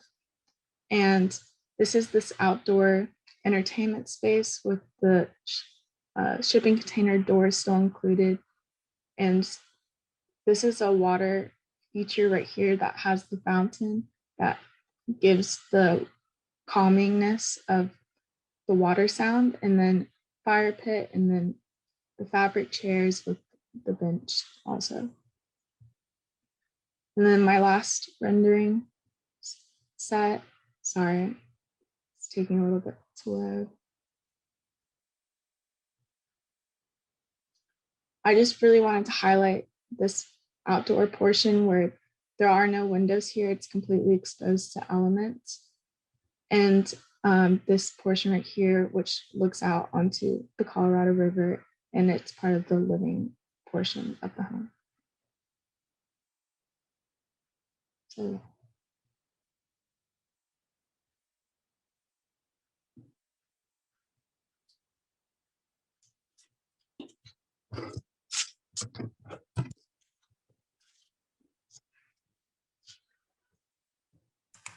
are the ends of the shipping containers open, or are they fixed glass? Each part of it is enclosed except for, well, even the bathtub portion of it is enclosed by these sliding doors. So, But then that yeah. one view we saw looking to the Colorado River, is that, where is that on your yes, plan? there's glass placed within that. There are windows. Okay. But can you talk just a little bit about the intended relationship to the ground plane, given that you're in a brownfield site? Yeah, so we didn't have much discussions about it. So I think that that's something that I need to pay more attention to. But where it's located on the site, this is the topography of the site. And so I chose the part that was the most flat in relation to the rest of it. And there's like underlying trees. I should have included the trees, but there's like some trees filtered around here. But that was its relation to the rest of the site. And then this is the Colorado River down here. And so were you looking for the flattest area, or was your intent to really create a perch above the entire site to use the highest point? No, I did intend for it just to be on the flattest area and just have like a level home. Okay. Because none of it's embedded in the ground or anything like that. So when you're on the interior, what would you say is the perceived experience of being linked to the immediately, like that foreground, middle ground, background? So the ground, the site that's right there, something that's close enough for you to focus on, and then what you see in the distance. What's that relationship like? So like when you're walking up to it, when you're in it, and then Just when you're in it. No, when you're in it and I'm standing and I'm looking out one of those views of the big windows that you've created, or maybe you can pick any point, at any point where you can see out of your built intervention towards the land. What's that relationship like? Like, so what do I immediately see? What do I see? looking A little out. bit to it. Yeah, from the inside. Okay. out. Yeah, since it's already kind of far back in, I imagine like probably a driveway coming down into this, and then just greenery around the home in general. So it would probably be it's trees around here, and then this part would be open up to this river back here, if that's what you're asking. Mhm. I didn't know if you had a design intent behind that, if there was a notion of what that relationship is like. I will say I focus more on the interior rather than exterior when I was designing the home, but I did want the greenery to like be seen looking outside the home and have that connected within the home. Because in general, my color scheme doesn't have a lot of green in it. And so the connectivity within the plants inside the home connecting with the plants outside the home, like the visual connection between the two. Emma, I think early on we had discussed when you were doing your program diagrams, we had discussed like that axis. So when you're upon entry, you can have a clear view to what's beyond, Yeah. like facing the river. So I do think that there was intention with your layout in that regard. Mm-hmm.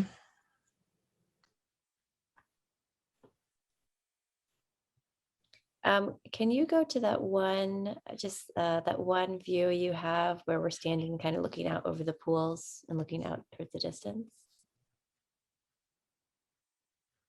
Is it this one or?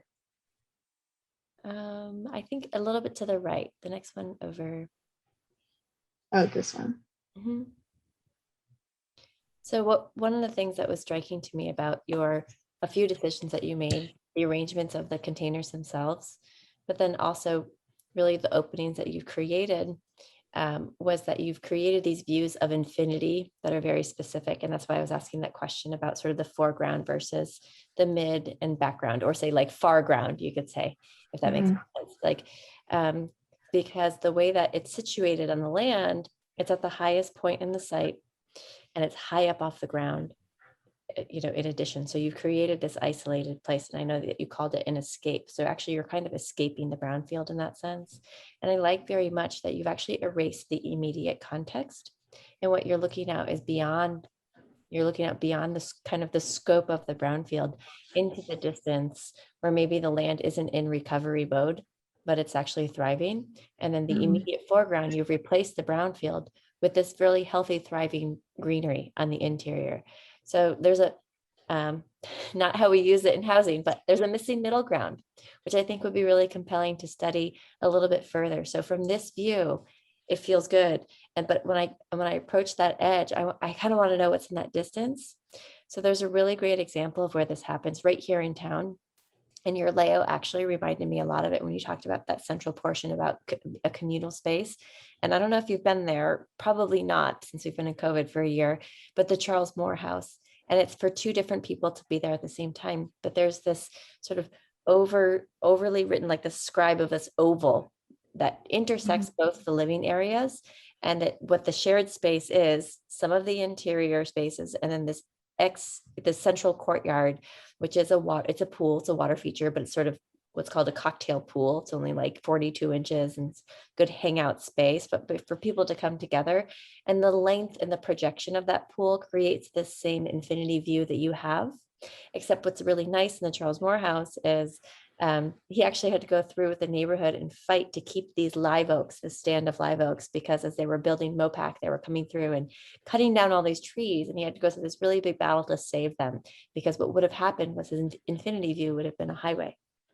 And so I think it's really nice to think about for you, what would be kind of a development. So when we design from the inside and we're looking out and we're reconnecting to nature that way, what will happen in that immediate context, and can we frame our views in a way to make them protected, sort of beyond the control of what we have on the site? So I think that your project does that really well. And I really appreciate it. And I would encourage you to start to question, say, like, if it's happening outside, it doesn't mean it's not outside your purview. It just means that you have access to control your views of it. So I think that there's a really strong bridge between the visual experience of the exterior of the building and the way that it impacts the interior. So your gut is just right there. I would love to hear you articulate it more in the future. Oh yeah, I totally get the middle ground, really put it in point of view. Yeah.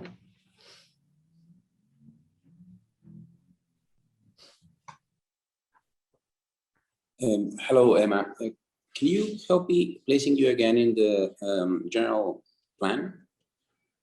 Yes. I have a Google image of the site that seems to have a lot of trees around before you get into the river. Is that correct? Sorry?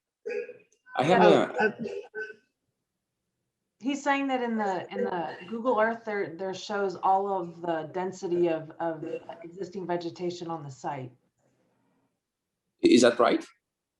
I was going based off, we were given the site in a Rhino file, and so it showed the topography and the tree placement around it, and so I chose the part that had like the least amount of trees, if that's what you're asking. Yeah. The placement of it? Yeah, I was wondering if the plans of the Google map view or the Google view is right. You have a lot of trees around, do you? These I incorporated, I imagine these were like planted along with the house. If the house were to be built, these were planted by the owner themselves or the architect. Yeah. Oh, okay, probably I'm not being very clear. Can you go to the other general plan, the master plan, let's say? Your site plan diagram. These ones? Yeah, that one, the diagram. Okay.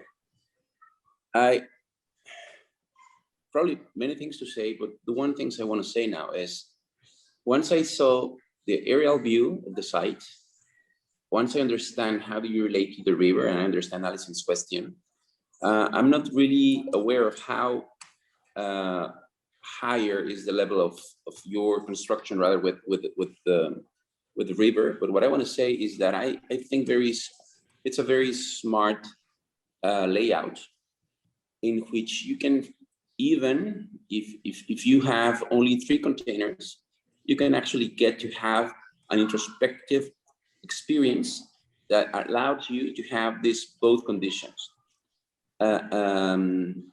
A scenic view to the natural scape with the river, an interior experience by just placing those 2 containers face to each other and generating an interior space. So I do think that's a quite intelligent move, because it is not only leading into the objective of this course, which has to do with reevaluating nature and giving a space and actually promoting the idea of being close to it. But actually, I think you're creating a very good experience of being there by isolating from the rest of the neighbors and having an introspective experience. I think that's a very clever scheme. So can we go now to your axonometric view?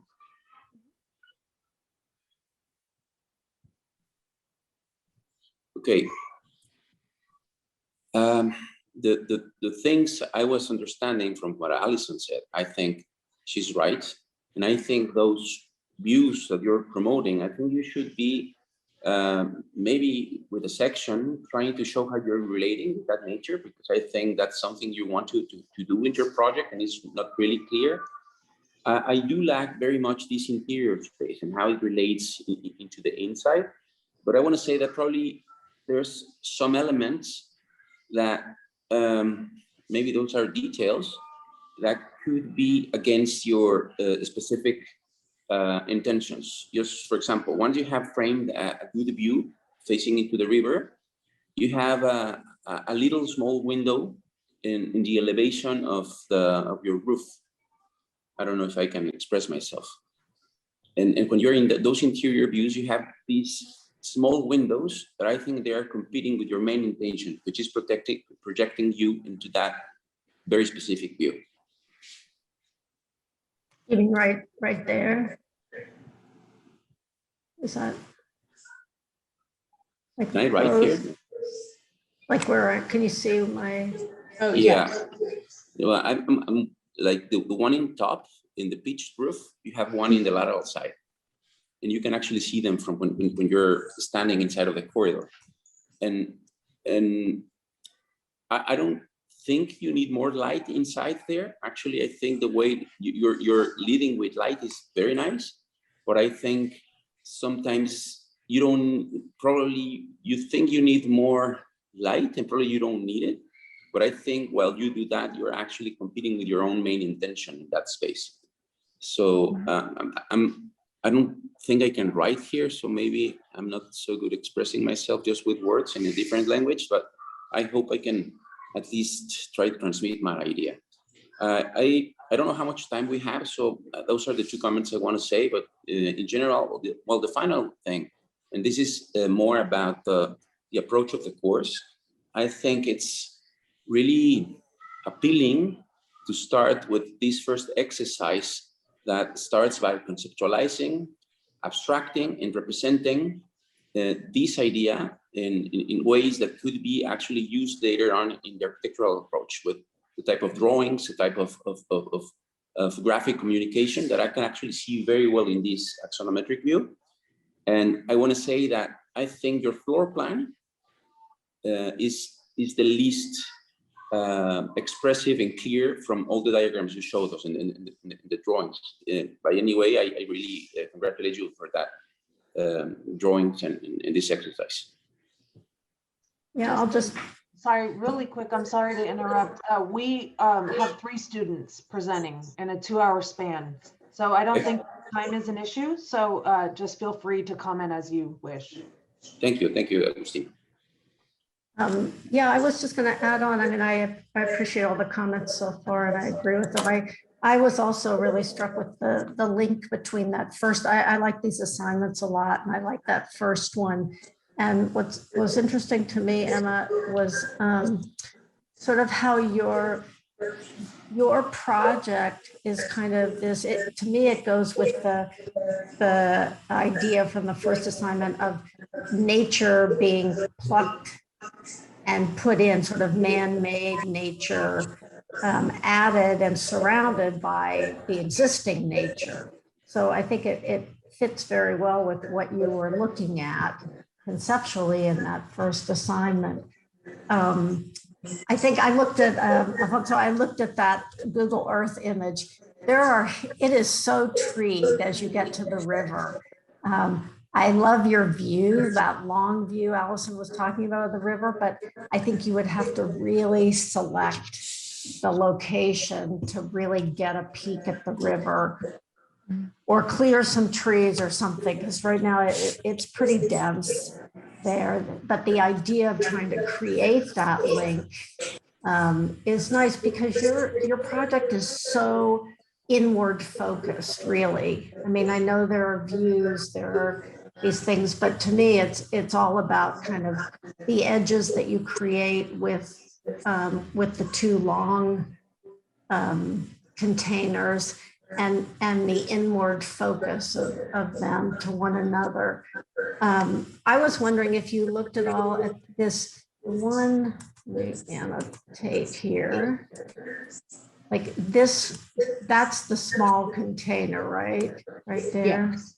Mm-hmm. You know, I keep wanting to kind of slide it out a bit and open up and sort of extend the boundaries. Right now, right now the boundaries are very tight. Mm-hmm. And I wonder that if that slides out, then you start to kind of interlock with the exterior space.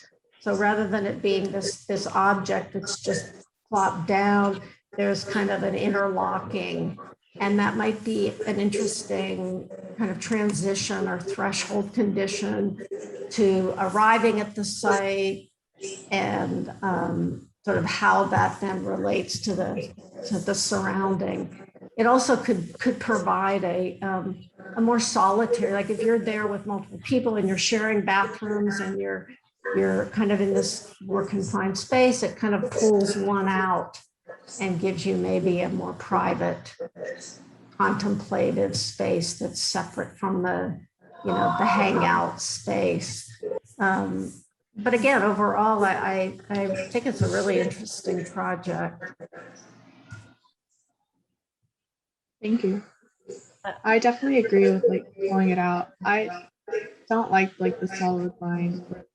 I feel like that could be a change that could help with the middle ground issue. I think you just have to try it. You might find actually that you have it in the exact right spot. I mean, I'm not saying that it's wrong where it is. I'm just saying that might be something to look at, to pop something out and get a little more breathing room there. And maybe it doesn't push all the way out. To be honest, I don't know which would be best, but I think it's worth looking at. I think it would be really fun to see your project at night, Emma, and to get inside of it and see like the night views from the interior as one side versus the other becomes, lit, and then sort of these markings of occupation, and how, because it is so driven from access to natural light, I think it'd be really fun to see sort of the quality of those curtains. If you bring in those textile and those patterns that you, that will give you a different kind of foreground to bring up that, that term again. But that would not only, I like how those are working as these sort of lateral partitions to really define and control privacy. You're using it in terms of privacy, but I think it will also start to temper acoustics, and then it can be a light filter at night. And so all of those aspects, I think, can and should be addressed with this system that maybe you're starting to develop there. I'm curious about the ceiling plane. So you've popped it up in a few places, but what is the nature of that? I'm a little bit concerned about the sort of hollow, echoey feel of being in a shipping container and how you've addressed that. So yeah, all the parts that have like these slanted roots, we weren't supposed to add like a lot of added portion to our projects in general, but I wanted to expand it out like a little bit in the entertainment space. So this is like a wall I created myself that I had sliced through, the shipment containers there and added this wall that had popped out and added ground underneath, and then created this slanted portion. What are the qualities of the materials on the interior sides of those elements that you've introduced? I haven't. I would say it's probably yeah, can we look at your section? I think yeah.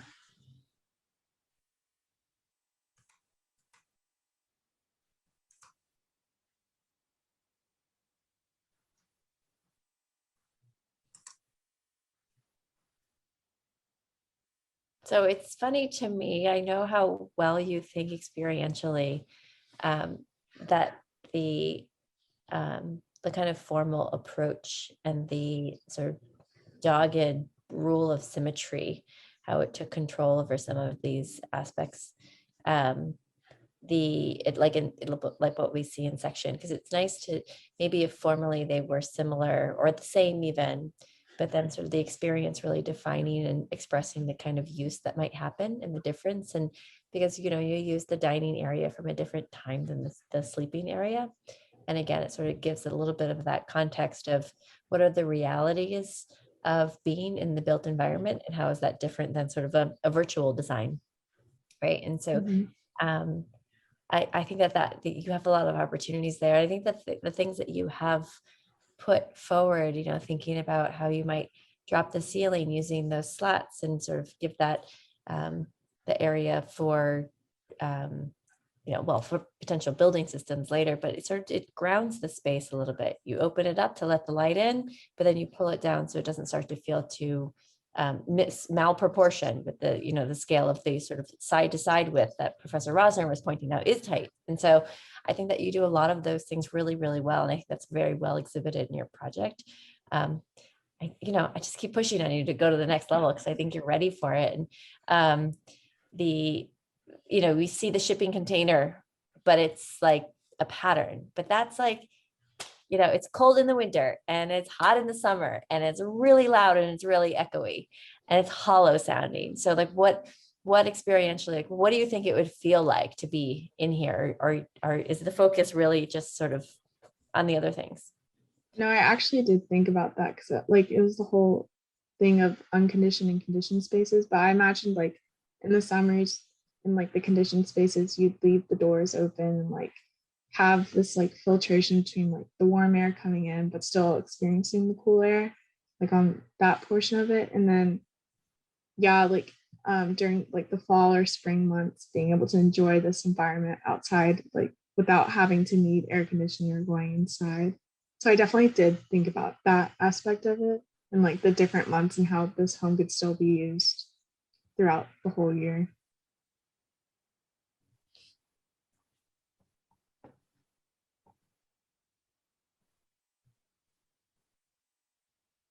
Were any of you guys working at school, or are you all remote? We haven't done any in-person studios, so all of this. But is anybody working in studio or no? Not that I know of, not in our class, I don't think. Because I was going to say it might have been, you know, I was thinking of the courtyard, it might have been interesting. I don't know if anyone actually measured out the size of one of these containers to get a real sense of scale and what it might feel like to be inside of it. But I realize, I mean, depending on where you are, that's either very difficult or. And I don't think they're old enough to send them down to Rainy Street to the container bar. Unless they serve food there, maybe it counts as a restaurant. I think they're like 40 by 10 to 20 feet. Yeah, no, they are. I realize that, Emma, but I mean for you to actually just like see that. Yeah, just experience. Okay, 40 feet. That's from, you know, even thinking about the studio spaces, how long is that? Is the attic of Sutton 40 feet long? Or, you know, what's the width? 10 feet is like, if you're in the attic of Sutton, it's one wall, maybe over to the first row of columns.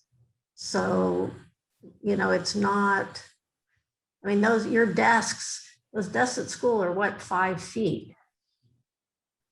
So 10 feet is 2 of those desks side by side. So just to kind of in your head, I'm not saying you weren't doing this. I was just curious if anyone kind of, or you kind of really laid it out that way, thinking about, because it can really help you as you're designing. It's one thing on paper to be able to fit in furniture, you know, this fits, but to actually try to imagine what that space feels like. Yeah, I definitely approached that issue when we were like inserting furniture into just the model in general, because we were like pulling it from Inkscape, and then like a normal bed, you couldn't walk around it within the container.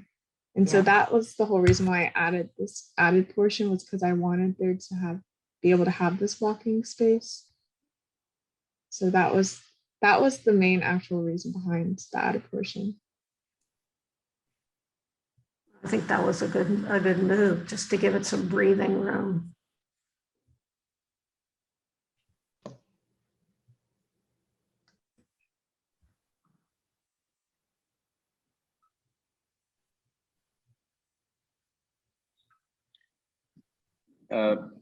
Maybe that I'll just like to finish my comment. If we can go back to the axonometric view, Emma. Mm-hmm.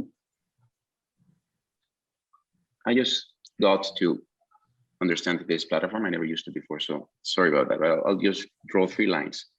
So the first thing I would recommend, it would be, I think the intentions of this project is to generate kind of an introspective space, but in somehow this space as well is facing to the nature. I think that's to celebrate the idea of this studio, and it's either looking inside where you can find nature or facing into the river. So I think there's 2 things that I think would help to transmit this idea. The first one, it would be to draw trees. I think if you actually draw some of these trees, I don't mind necessarily if you have to see the river or not, but I think just by looking the trees, that makes a lot of sense to the project. So, okay, let me erase all this. And the second thing I was just trying to say, it's once you have this kind of very straightforward relations, either here, either here, either here, because you have one inside, probably you don't need these details, because I think they are going a little bit against the main ideas that you're posing in your project. That were the two main comments I wanted to say, but now that I can use this tool, so I was just willing to be a little bit more precise. But thank you. That's enough. That's it. I get what you're saying, like simplifying and having the focus be more attuned. I think it's such a small space that it doesn't take a lot, where it's easy to distract from where you want someone to be looking, because you're kind of seeing everything all around you at once. Mm-hmm. So yeah, the idea is that if those are removed, then there's one place to look through that end. I think, is that, Alfonso, what you're saying? That by removing those other openings, your focus is on that end view, and you're not distracted by these other things. Yeah, that's what I understood him to be saying. So it's like it's slightly superfluous, maybe. Yeah, that's so how by I removing understood. those, you have a greater impact on the end conditions, I think. I just think it competes itself. I mean, if you have a clear idea, you add things that are either reinforcing the idea or actually are competing with it. So I think with those movements, you are distracting your view into something you actually decided before you wanted to relate to. So in my perspective, that's quite a subjective opinion, but I think the scheme is really clear. You're not relating with the neighbors beside you, you're relating with the river, and you're relating to the interior. So once you have that really decided, that you just follow that path and you don't need to, the extra elements may distract the clearness of your scheme. That's what I want to say. Mm-hmm. Yeah, Emma, thank you for all your hard work. It's evident you spent a lot of time on your presentation. I think it's really coherent. You managed to make really clear plans and sections, and I know you guys were fighting against Rhino, which is something Alfonso and Joyce, I don't know if you guys know, but it's kind of, they're not in CAD yet. They're not learning CAD program yet. They're working with Rhino, and so when they cut sections through Rhino, it's almost like a wireframe that they have to fight with all the lines. And so there's a lot of post-editing, shall I say, once they extract from Rhino. So you guys spent a lot of time on those, and it looks good. Thank you. If there's no other comments, I think we will move on to Lila's project. Do you guys have any closing comments? Sorry. Not at this point. Okay, thank you. Thanks, Emma.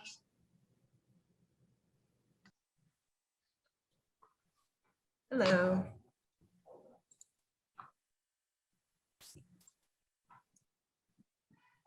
Hi, Professor Rosner. Hey, Lila, how are you? Good, how are you? Long time no see. I know, it's nice to see all you guys. Yeah, I'm glad you could be here today. Okay, well, I'll start off with assignment 4, the 12 project. So this is my the precedent images that I used for my drawings. And when I learned about this project, I didn't really pick a theme. I picked more off of, since I knew it was going to be a drawing, I wanted to match kind of shapes of things. So for instance, you know, the buck's horns with the wind turbines, and the factory smoke with the man spraying pesticides. So that was kind of my concept. This was my first take at the drawing. And I then just continued to add on to it. And this was my final attempt at that. And then I experimented several times with the pattern layout and colors. And in the end, this I think was my favorite out of all of the ones I did. Let me see, it's kind of blurry. Sorry about that. Neuro sometimes takes a while to, yeah. Yeah, so I've noticed you have to like really zoom into stuff to make it clear. So yeah, this was the final for my tool project. And okay, now moving on to assignment 5. This is my precedent image sheet and my diagram sheet. So we had the option of using 40-foot crates and then 20-foot ones, so you can mix and match.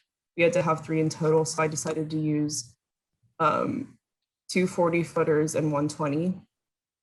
And I ended up actually kind of cutting up one of the 40-foot storage containers and getting rid of actually big chunks of it. So these darker blue sections are actually what I kept of this storage crate, and the remaining light blue spaces are actually just completely open air areas.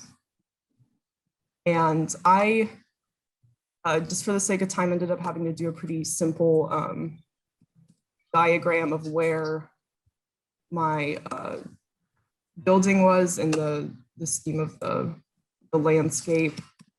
Let me try to clear this up. And so I positioned my building sort of diagonally to where these openings are all facing the river as well as the pool, and then the back of the building is facing the road, which is represented by this black stripe.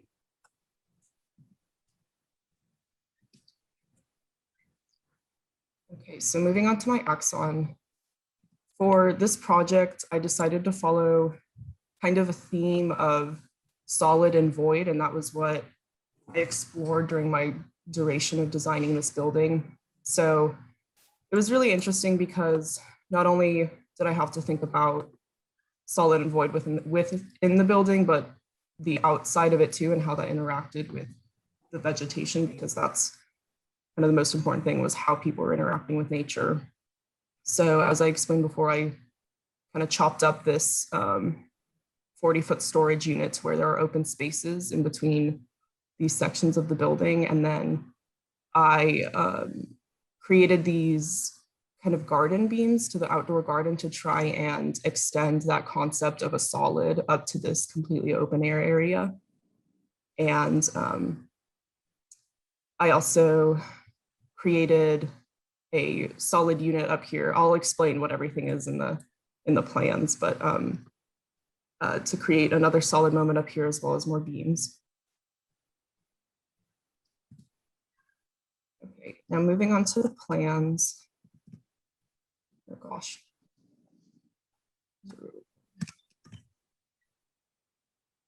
Okay. So this is my ground floor plan. And I'll begin with these over here. So this is the chopped up storage unit, which I created into 2 bedrooms and a shared bathroom.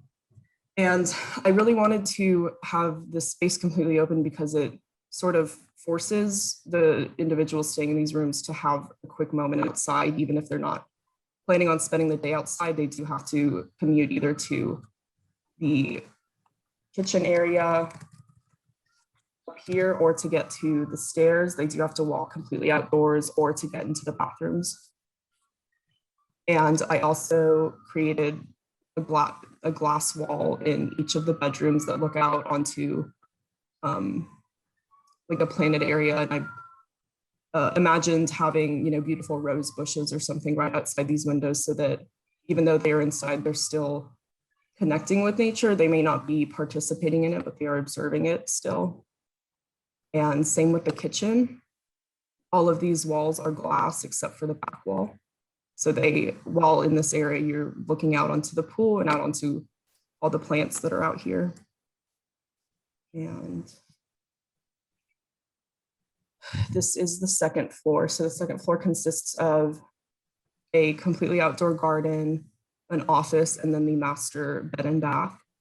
So once you come up the stairs, you're in the office area and you have the option of coming outside the sliding door to the garden or continuing on to the master bedroom. And this master bedroom also has a door to a little terrace that I added on to the edge of these storage containers. So there's several outdoor moments there as well. And this entire wall is also glass. So you are also looking out towards the river or out towards down the pool. So you don't really have to be outside to still experience this moment. And all the walls in the master bedroom are also glass as well. Moving on to the sections. Sorry.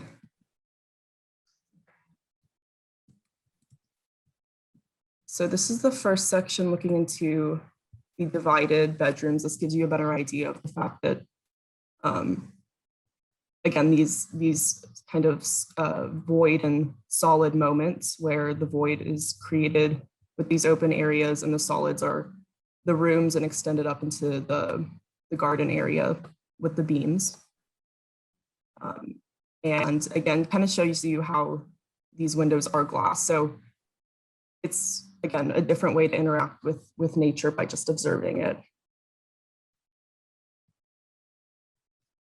And this is my second section. So this is showing the kitchen, the stairs, the office, bedroom, bathroom, and then the complete, I didn't do a plan of the rooftop just because I think the section covers it, but it's a completely open rooftop with more beams and a bar. And then this is sort of my recreation area. It's an outdoor but enclosed sitting and TV kind of living room area. And then down here is the outdoor dining.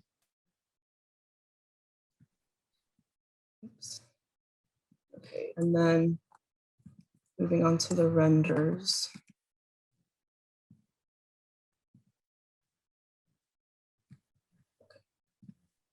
So this is my first render. This is a view from the pool. And to imagine if you were kind of sitting on the back end of the pool looking up, and it gives you a good view of kind of almost the whole building itself, but it also shows how the pool being surrounded by plants, it's not a solid, but it kind of creates almost a solid moment, because while in the pool, you can still see the rest of the building around you, but you're also kind of getting the privacy by these, not walls, but bunched up plants together. And while you're still breathing open air, but yes, there is also kind of a little moment of privacy. And this is a view from the rooftop garden. I hung vines from the beams. I didn't get to add those in the drawing, so I apologize for that. But you can see it's just lots of vegetation there, and almost, kind of a solid moment. You're outdoors, but it is, you kind of do have that feeling of being enclosed to an extent. And the final render I have is a view from the deck. This would probably be standing outside of the very last bedroom. And I really liked this because this view, you can't really tell that there are voids happening, but say if you took a couple steps further, you would see it'd feel much more open, because suddenly you're walking and there's all these empty spaces, and I think it would create a really, really interesting moment, contrasting, again, the void and the solids. And that concludes my project.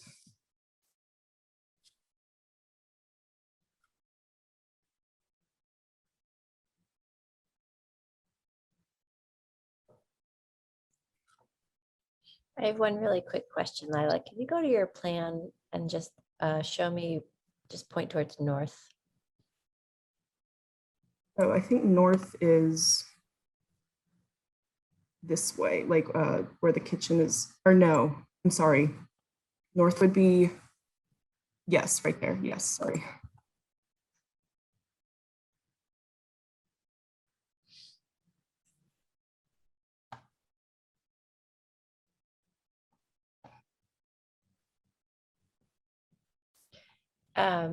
And then, I'm sorry. muted. Sorry. Can we go back to your site plan real quick? I just was talking to myself. Oh, the I think diagram. north is this way because the corner of your building is facing the street. Is that right? Let's go Yeah, back to sorry, the diagram. I forgot you know, which one was north and south. Sorry, that's really embarrassing, but yeah, I knew it was one or the other. Is your river here? Yes. Yeah. Okay. So yeah, this is north.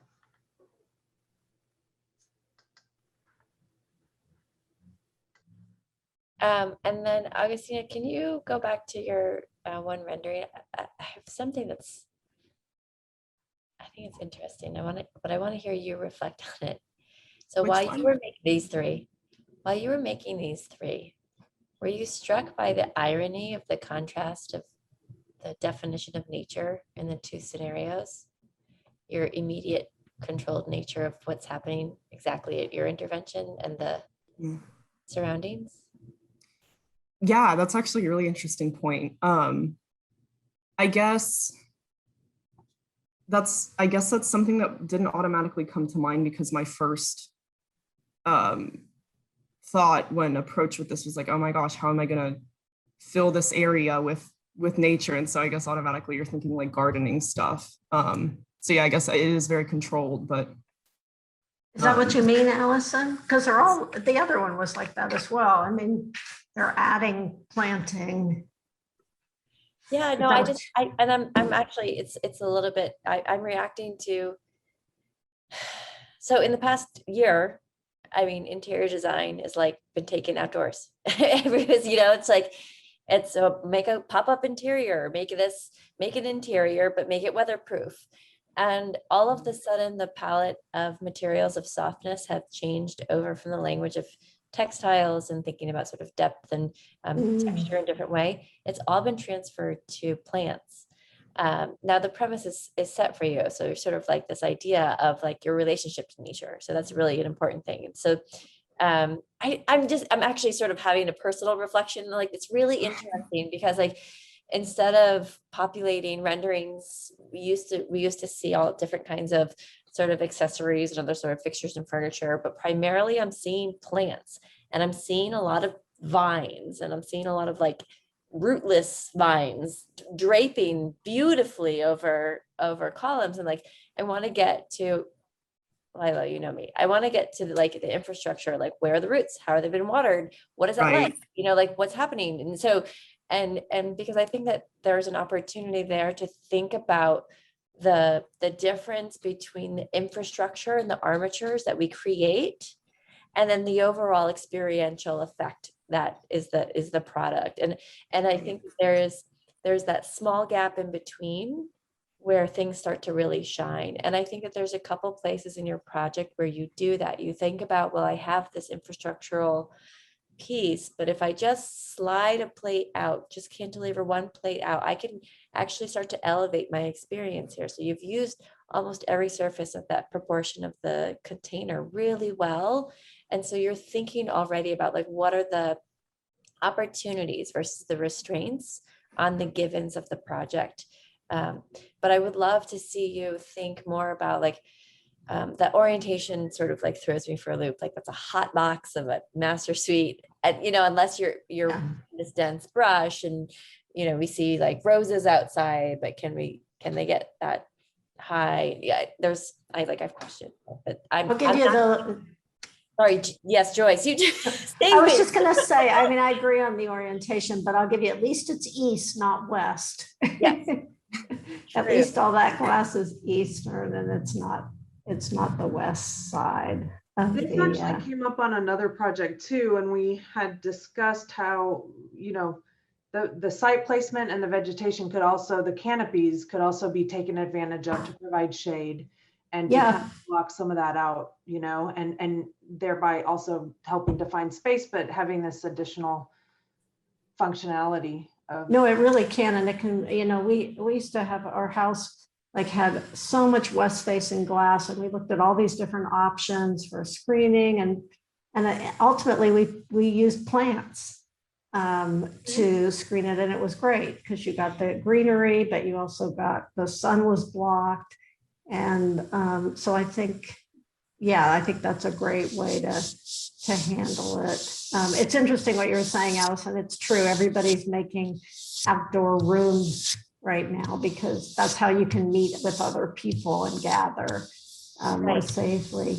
So it's a very timely project. I think it's really interesting, but I think that like Lila, you had that really beautiful toile, and I think that there's a version of those vines that you have billowing on there. Like, I don't know if it was too easy of a jump to bring that in and just have those pieces of fabric in there. Like there's, it's such an oasis in a brown field that I honestly can't decide if I enjoy the irony or if I want to push back and be like, this is like a Disneyland of planted space. Like, I don't know. It's really puzzling, and I'm happy that I'm puzzled by it because I'm inclined to like it, but there's almost like an irresponsibility in the joy that these people seem to be experiencing. Right? Right. Like, right? Doesn't it feel there's something? No, that's such a,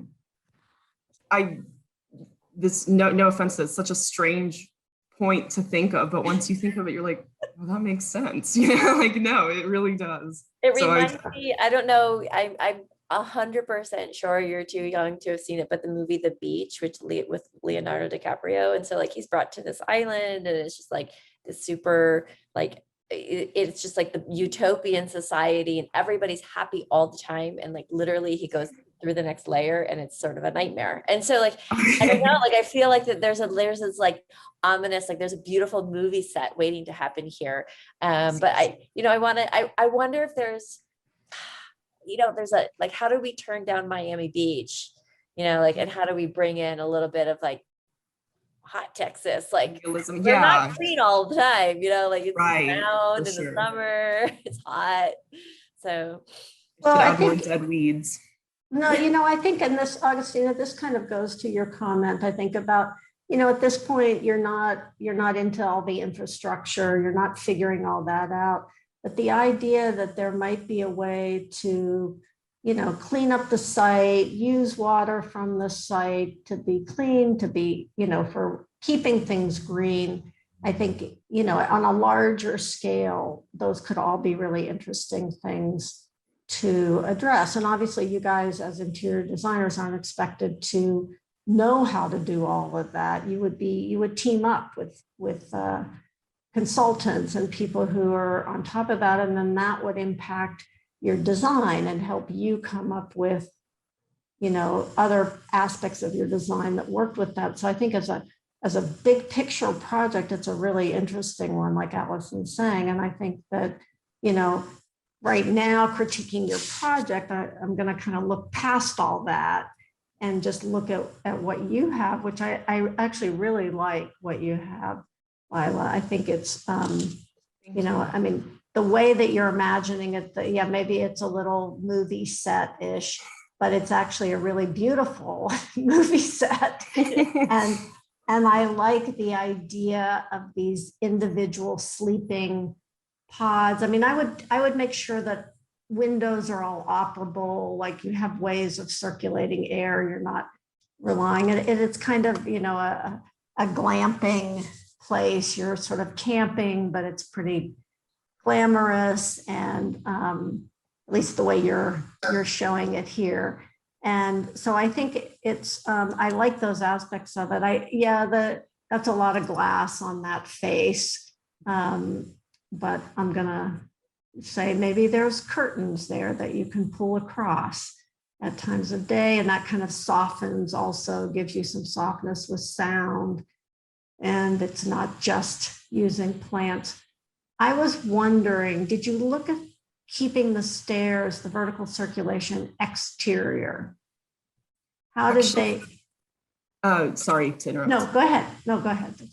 It's funny, the very early stages of this project, I mean, really early, when we really just mostly had the container and I had the idea to have the stair there, Augustina presented me with that, and she was like, would you want it to be outside? Should it be outside? And it was like, it was very interesting. But I think I had all these ideas for how I wanted all my other spaces to either be outdoors or be, you know, fully glass. And I didn't know if it was going to be too much. So in that moment, in the early stages, I decided, no, that's going to be an indoor area so that, you know, almost my entire project is outdoors. But at the same time, why not have it outdoors, I guess, too, because the whole purpose is to be in nature and whatnot. So I guess I contradicted myself on that one, but that did come across the table at some point, and I decided to go the other way. Yeah, I mean, it just was something I wanted to know your thinking on, because that was one of the first things I thought of. It's such a large object in the container, and it takes up so much of the space. You know, I would look at, if it stays in there, I would sort of look at how it is placed or how windows are placed relative to it, or what that relationship is. One thing I thought could be nice if it's exterior is that it runs along the west wall, and it forces you to kind of circulate, like get a glimpse of the other side of this project. You know, it might be a brief glimpse, you're going up the stairs, but it sort of forces you to circumnavigate it, rather than, you know, it has such a strong courtyard aspect, which I like, the L shape and containing and holding the pool, but it might kind of just be that link between that interior courtyard space and then moving outside of it.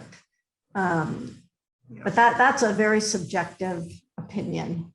I don't think no, I mean, well, it crossed all of our minds too. So it's not, no, trust me, it wasn't, you're not the only one that thought about that for sure. But no, I appreciate that. I think it would create definitely a different feel to the building, and even possibly a better one. But Lila, in retrospect, I wonder too, if bringing the stairs outside and maybe even into the courtyard area, that close to, like, maybe your entry landing is closer to the dining area, because that's an area that you spent time, you know, you cantilevered your building there, you spent time programming that outside, and then there's not too much of a focus. So I wonder if that could be kind of, if you could use some of the infrastructure to weave together some of those program elements potentially. Yeah.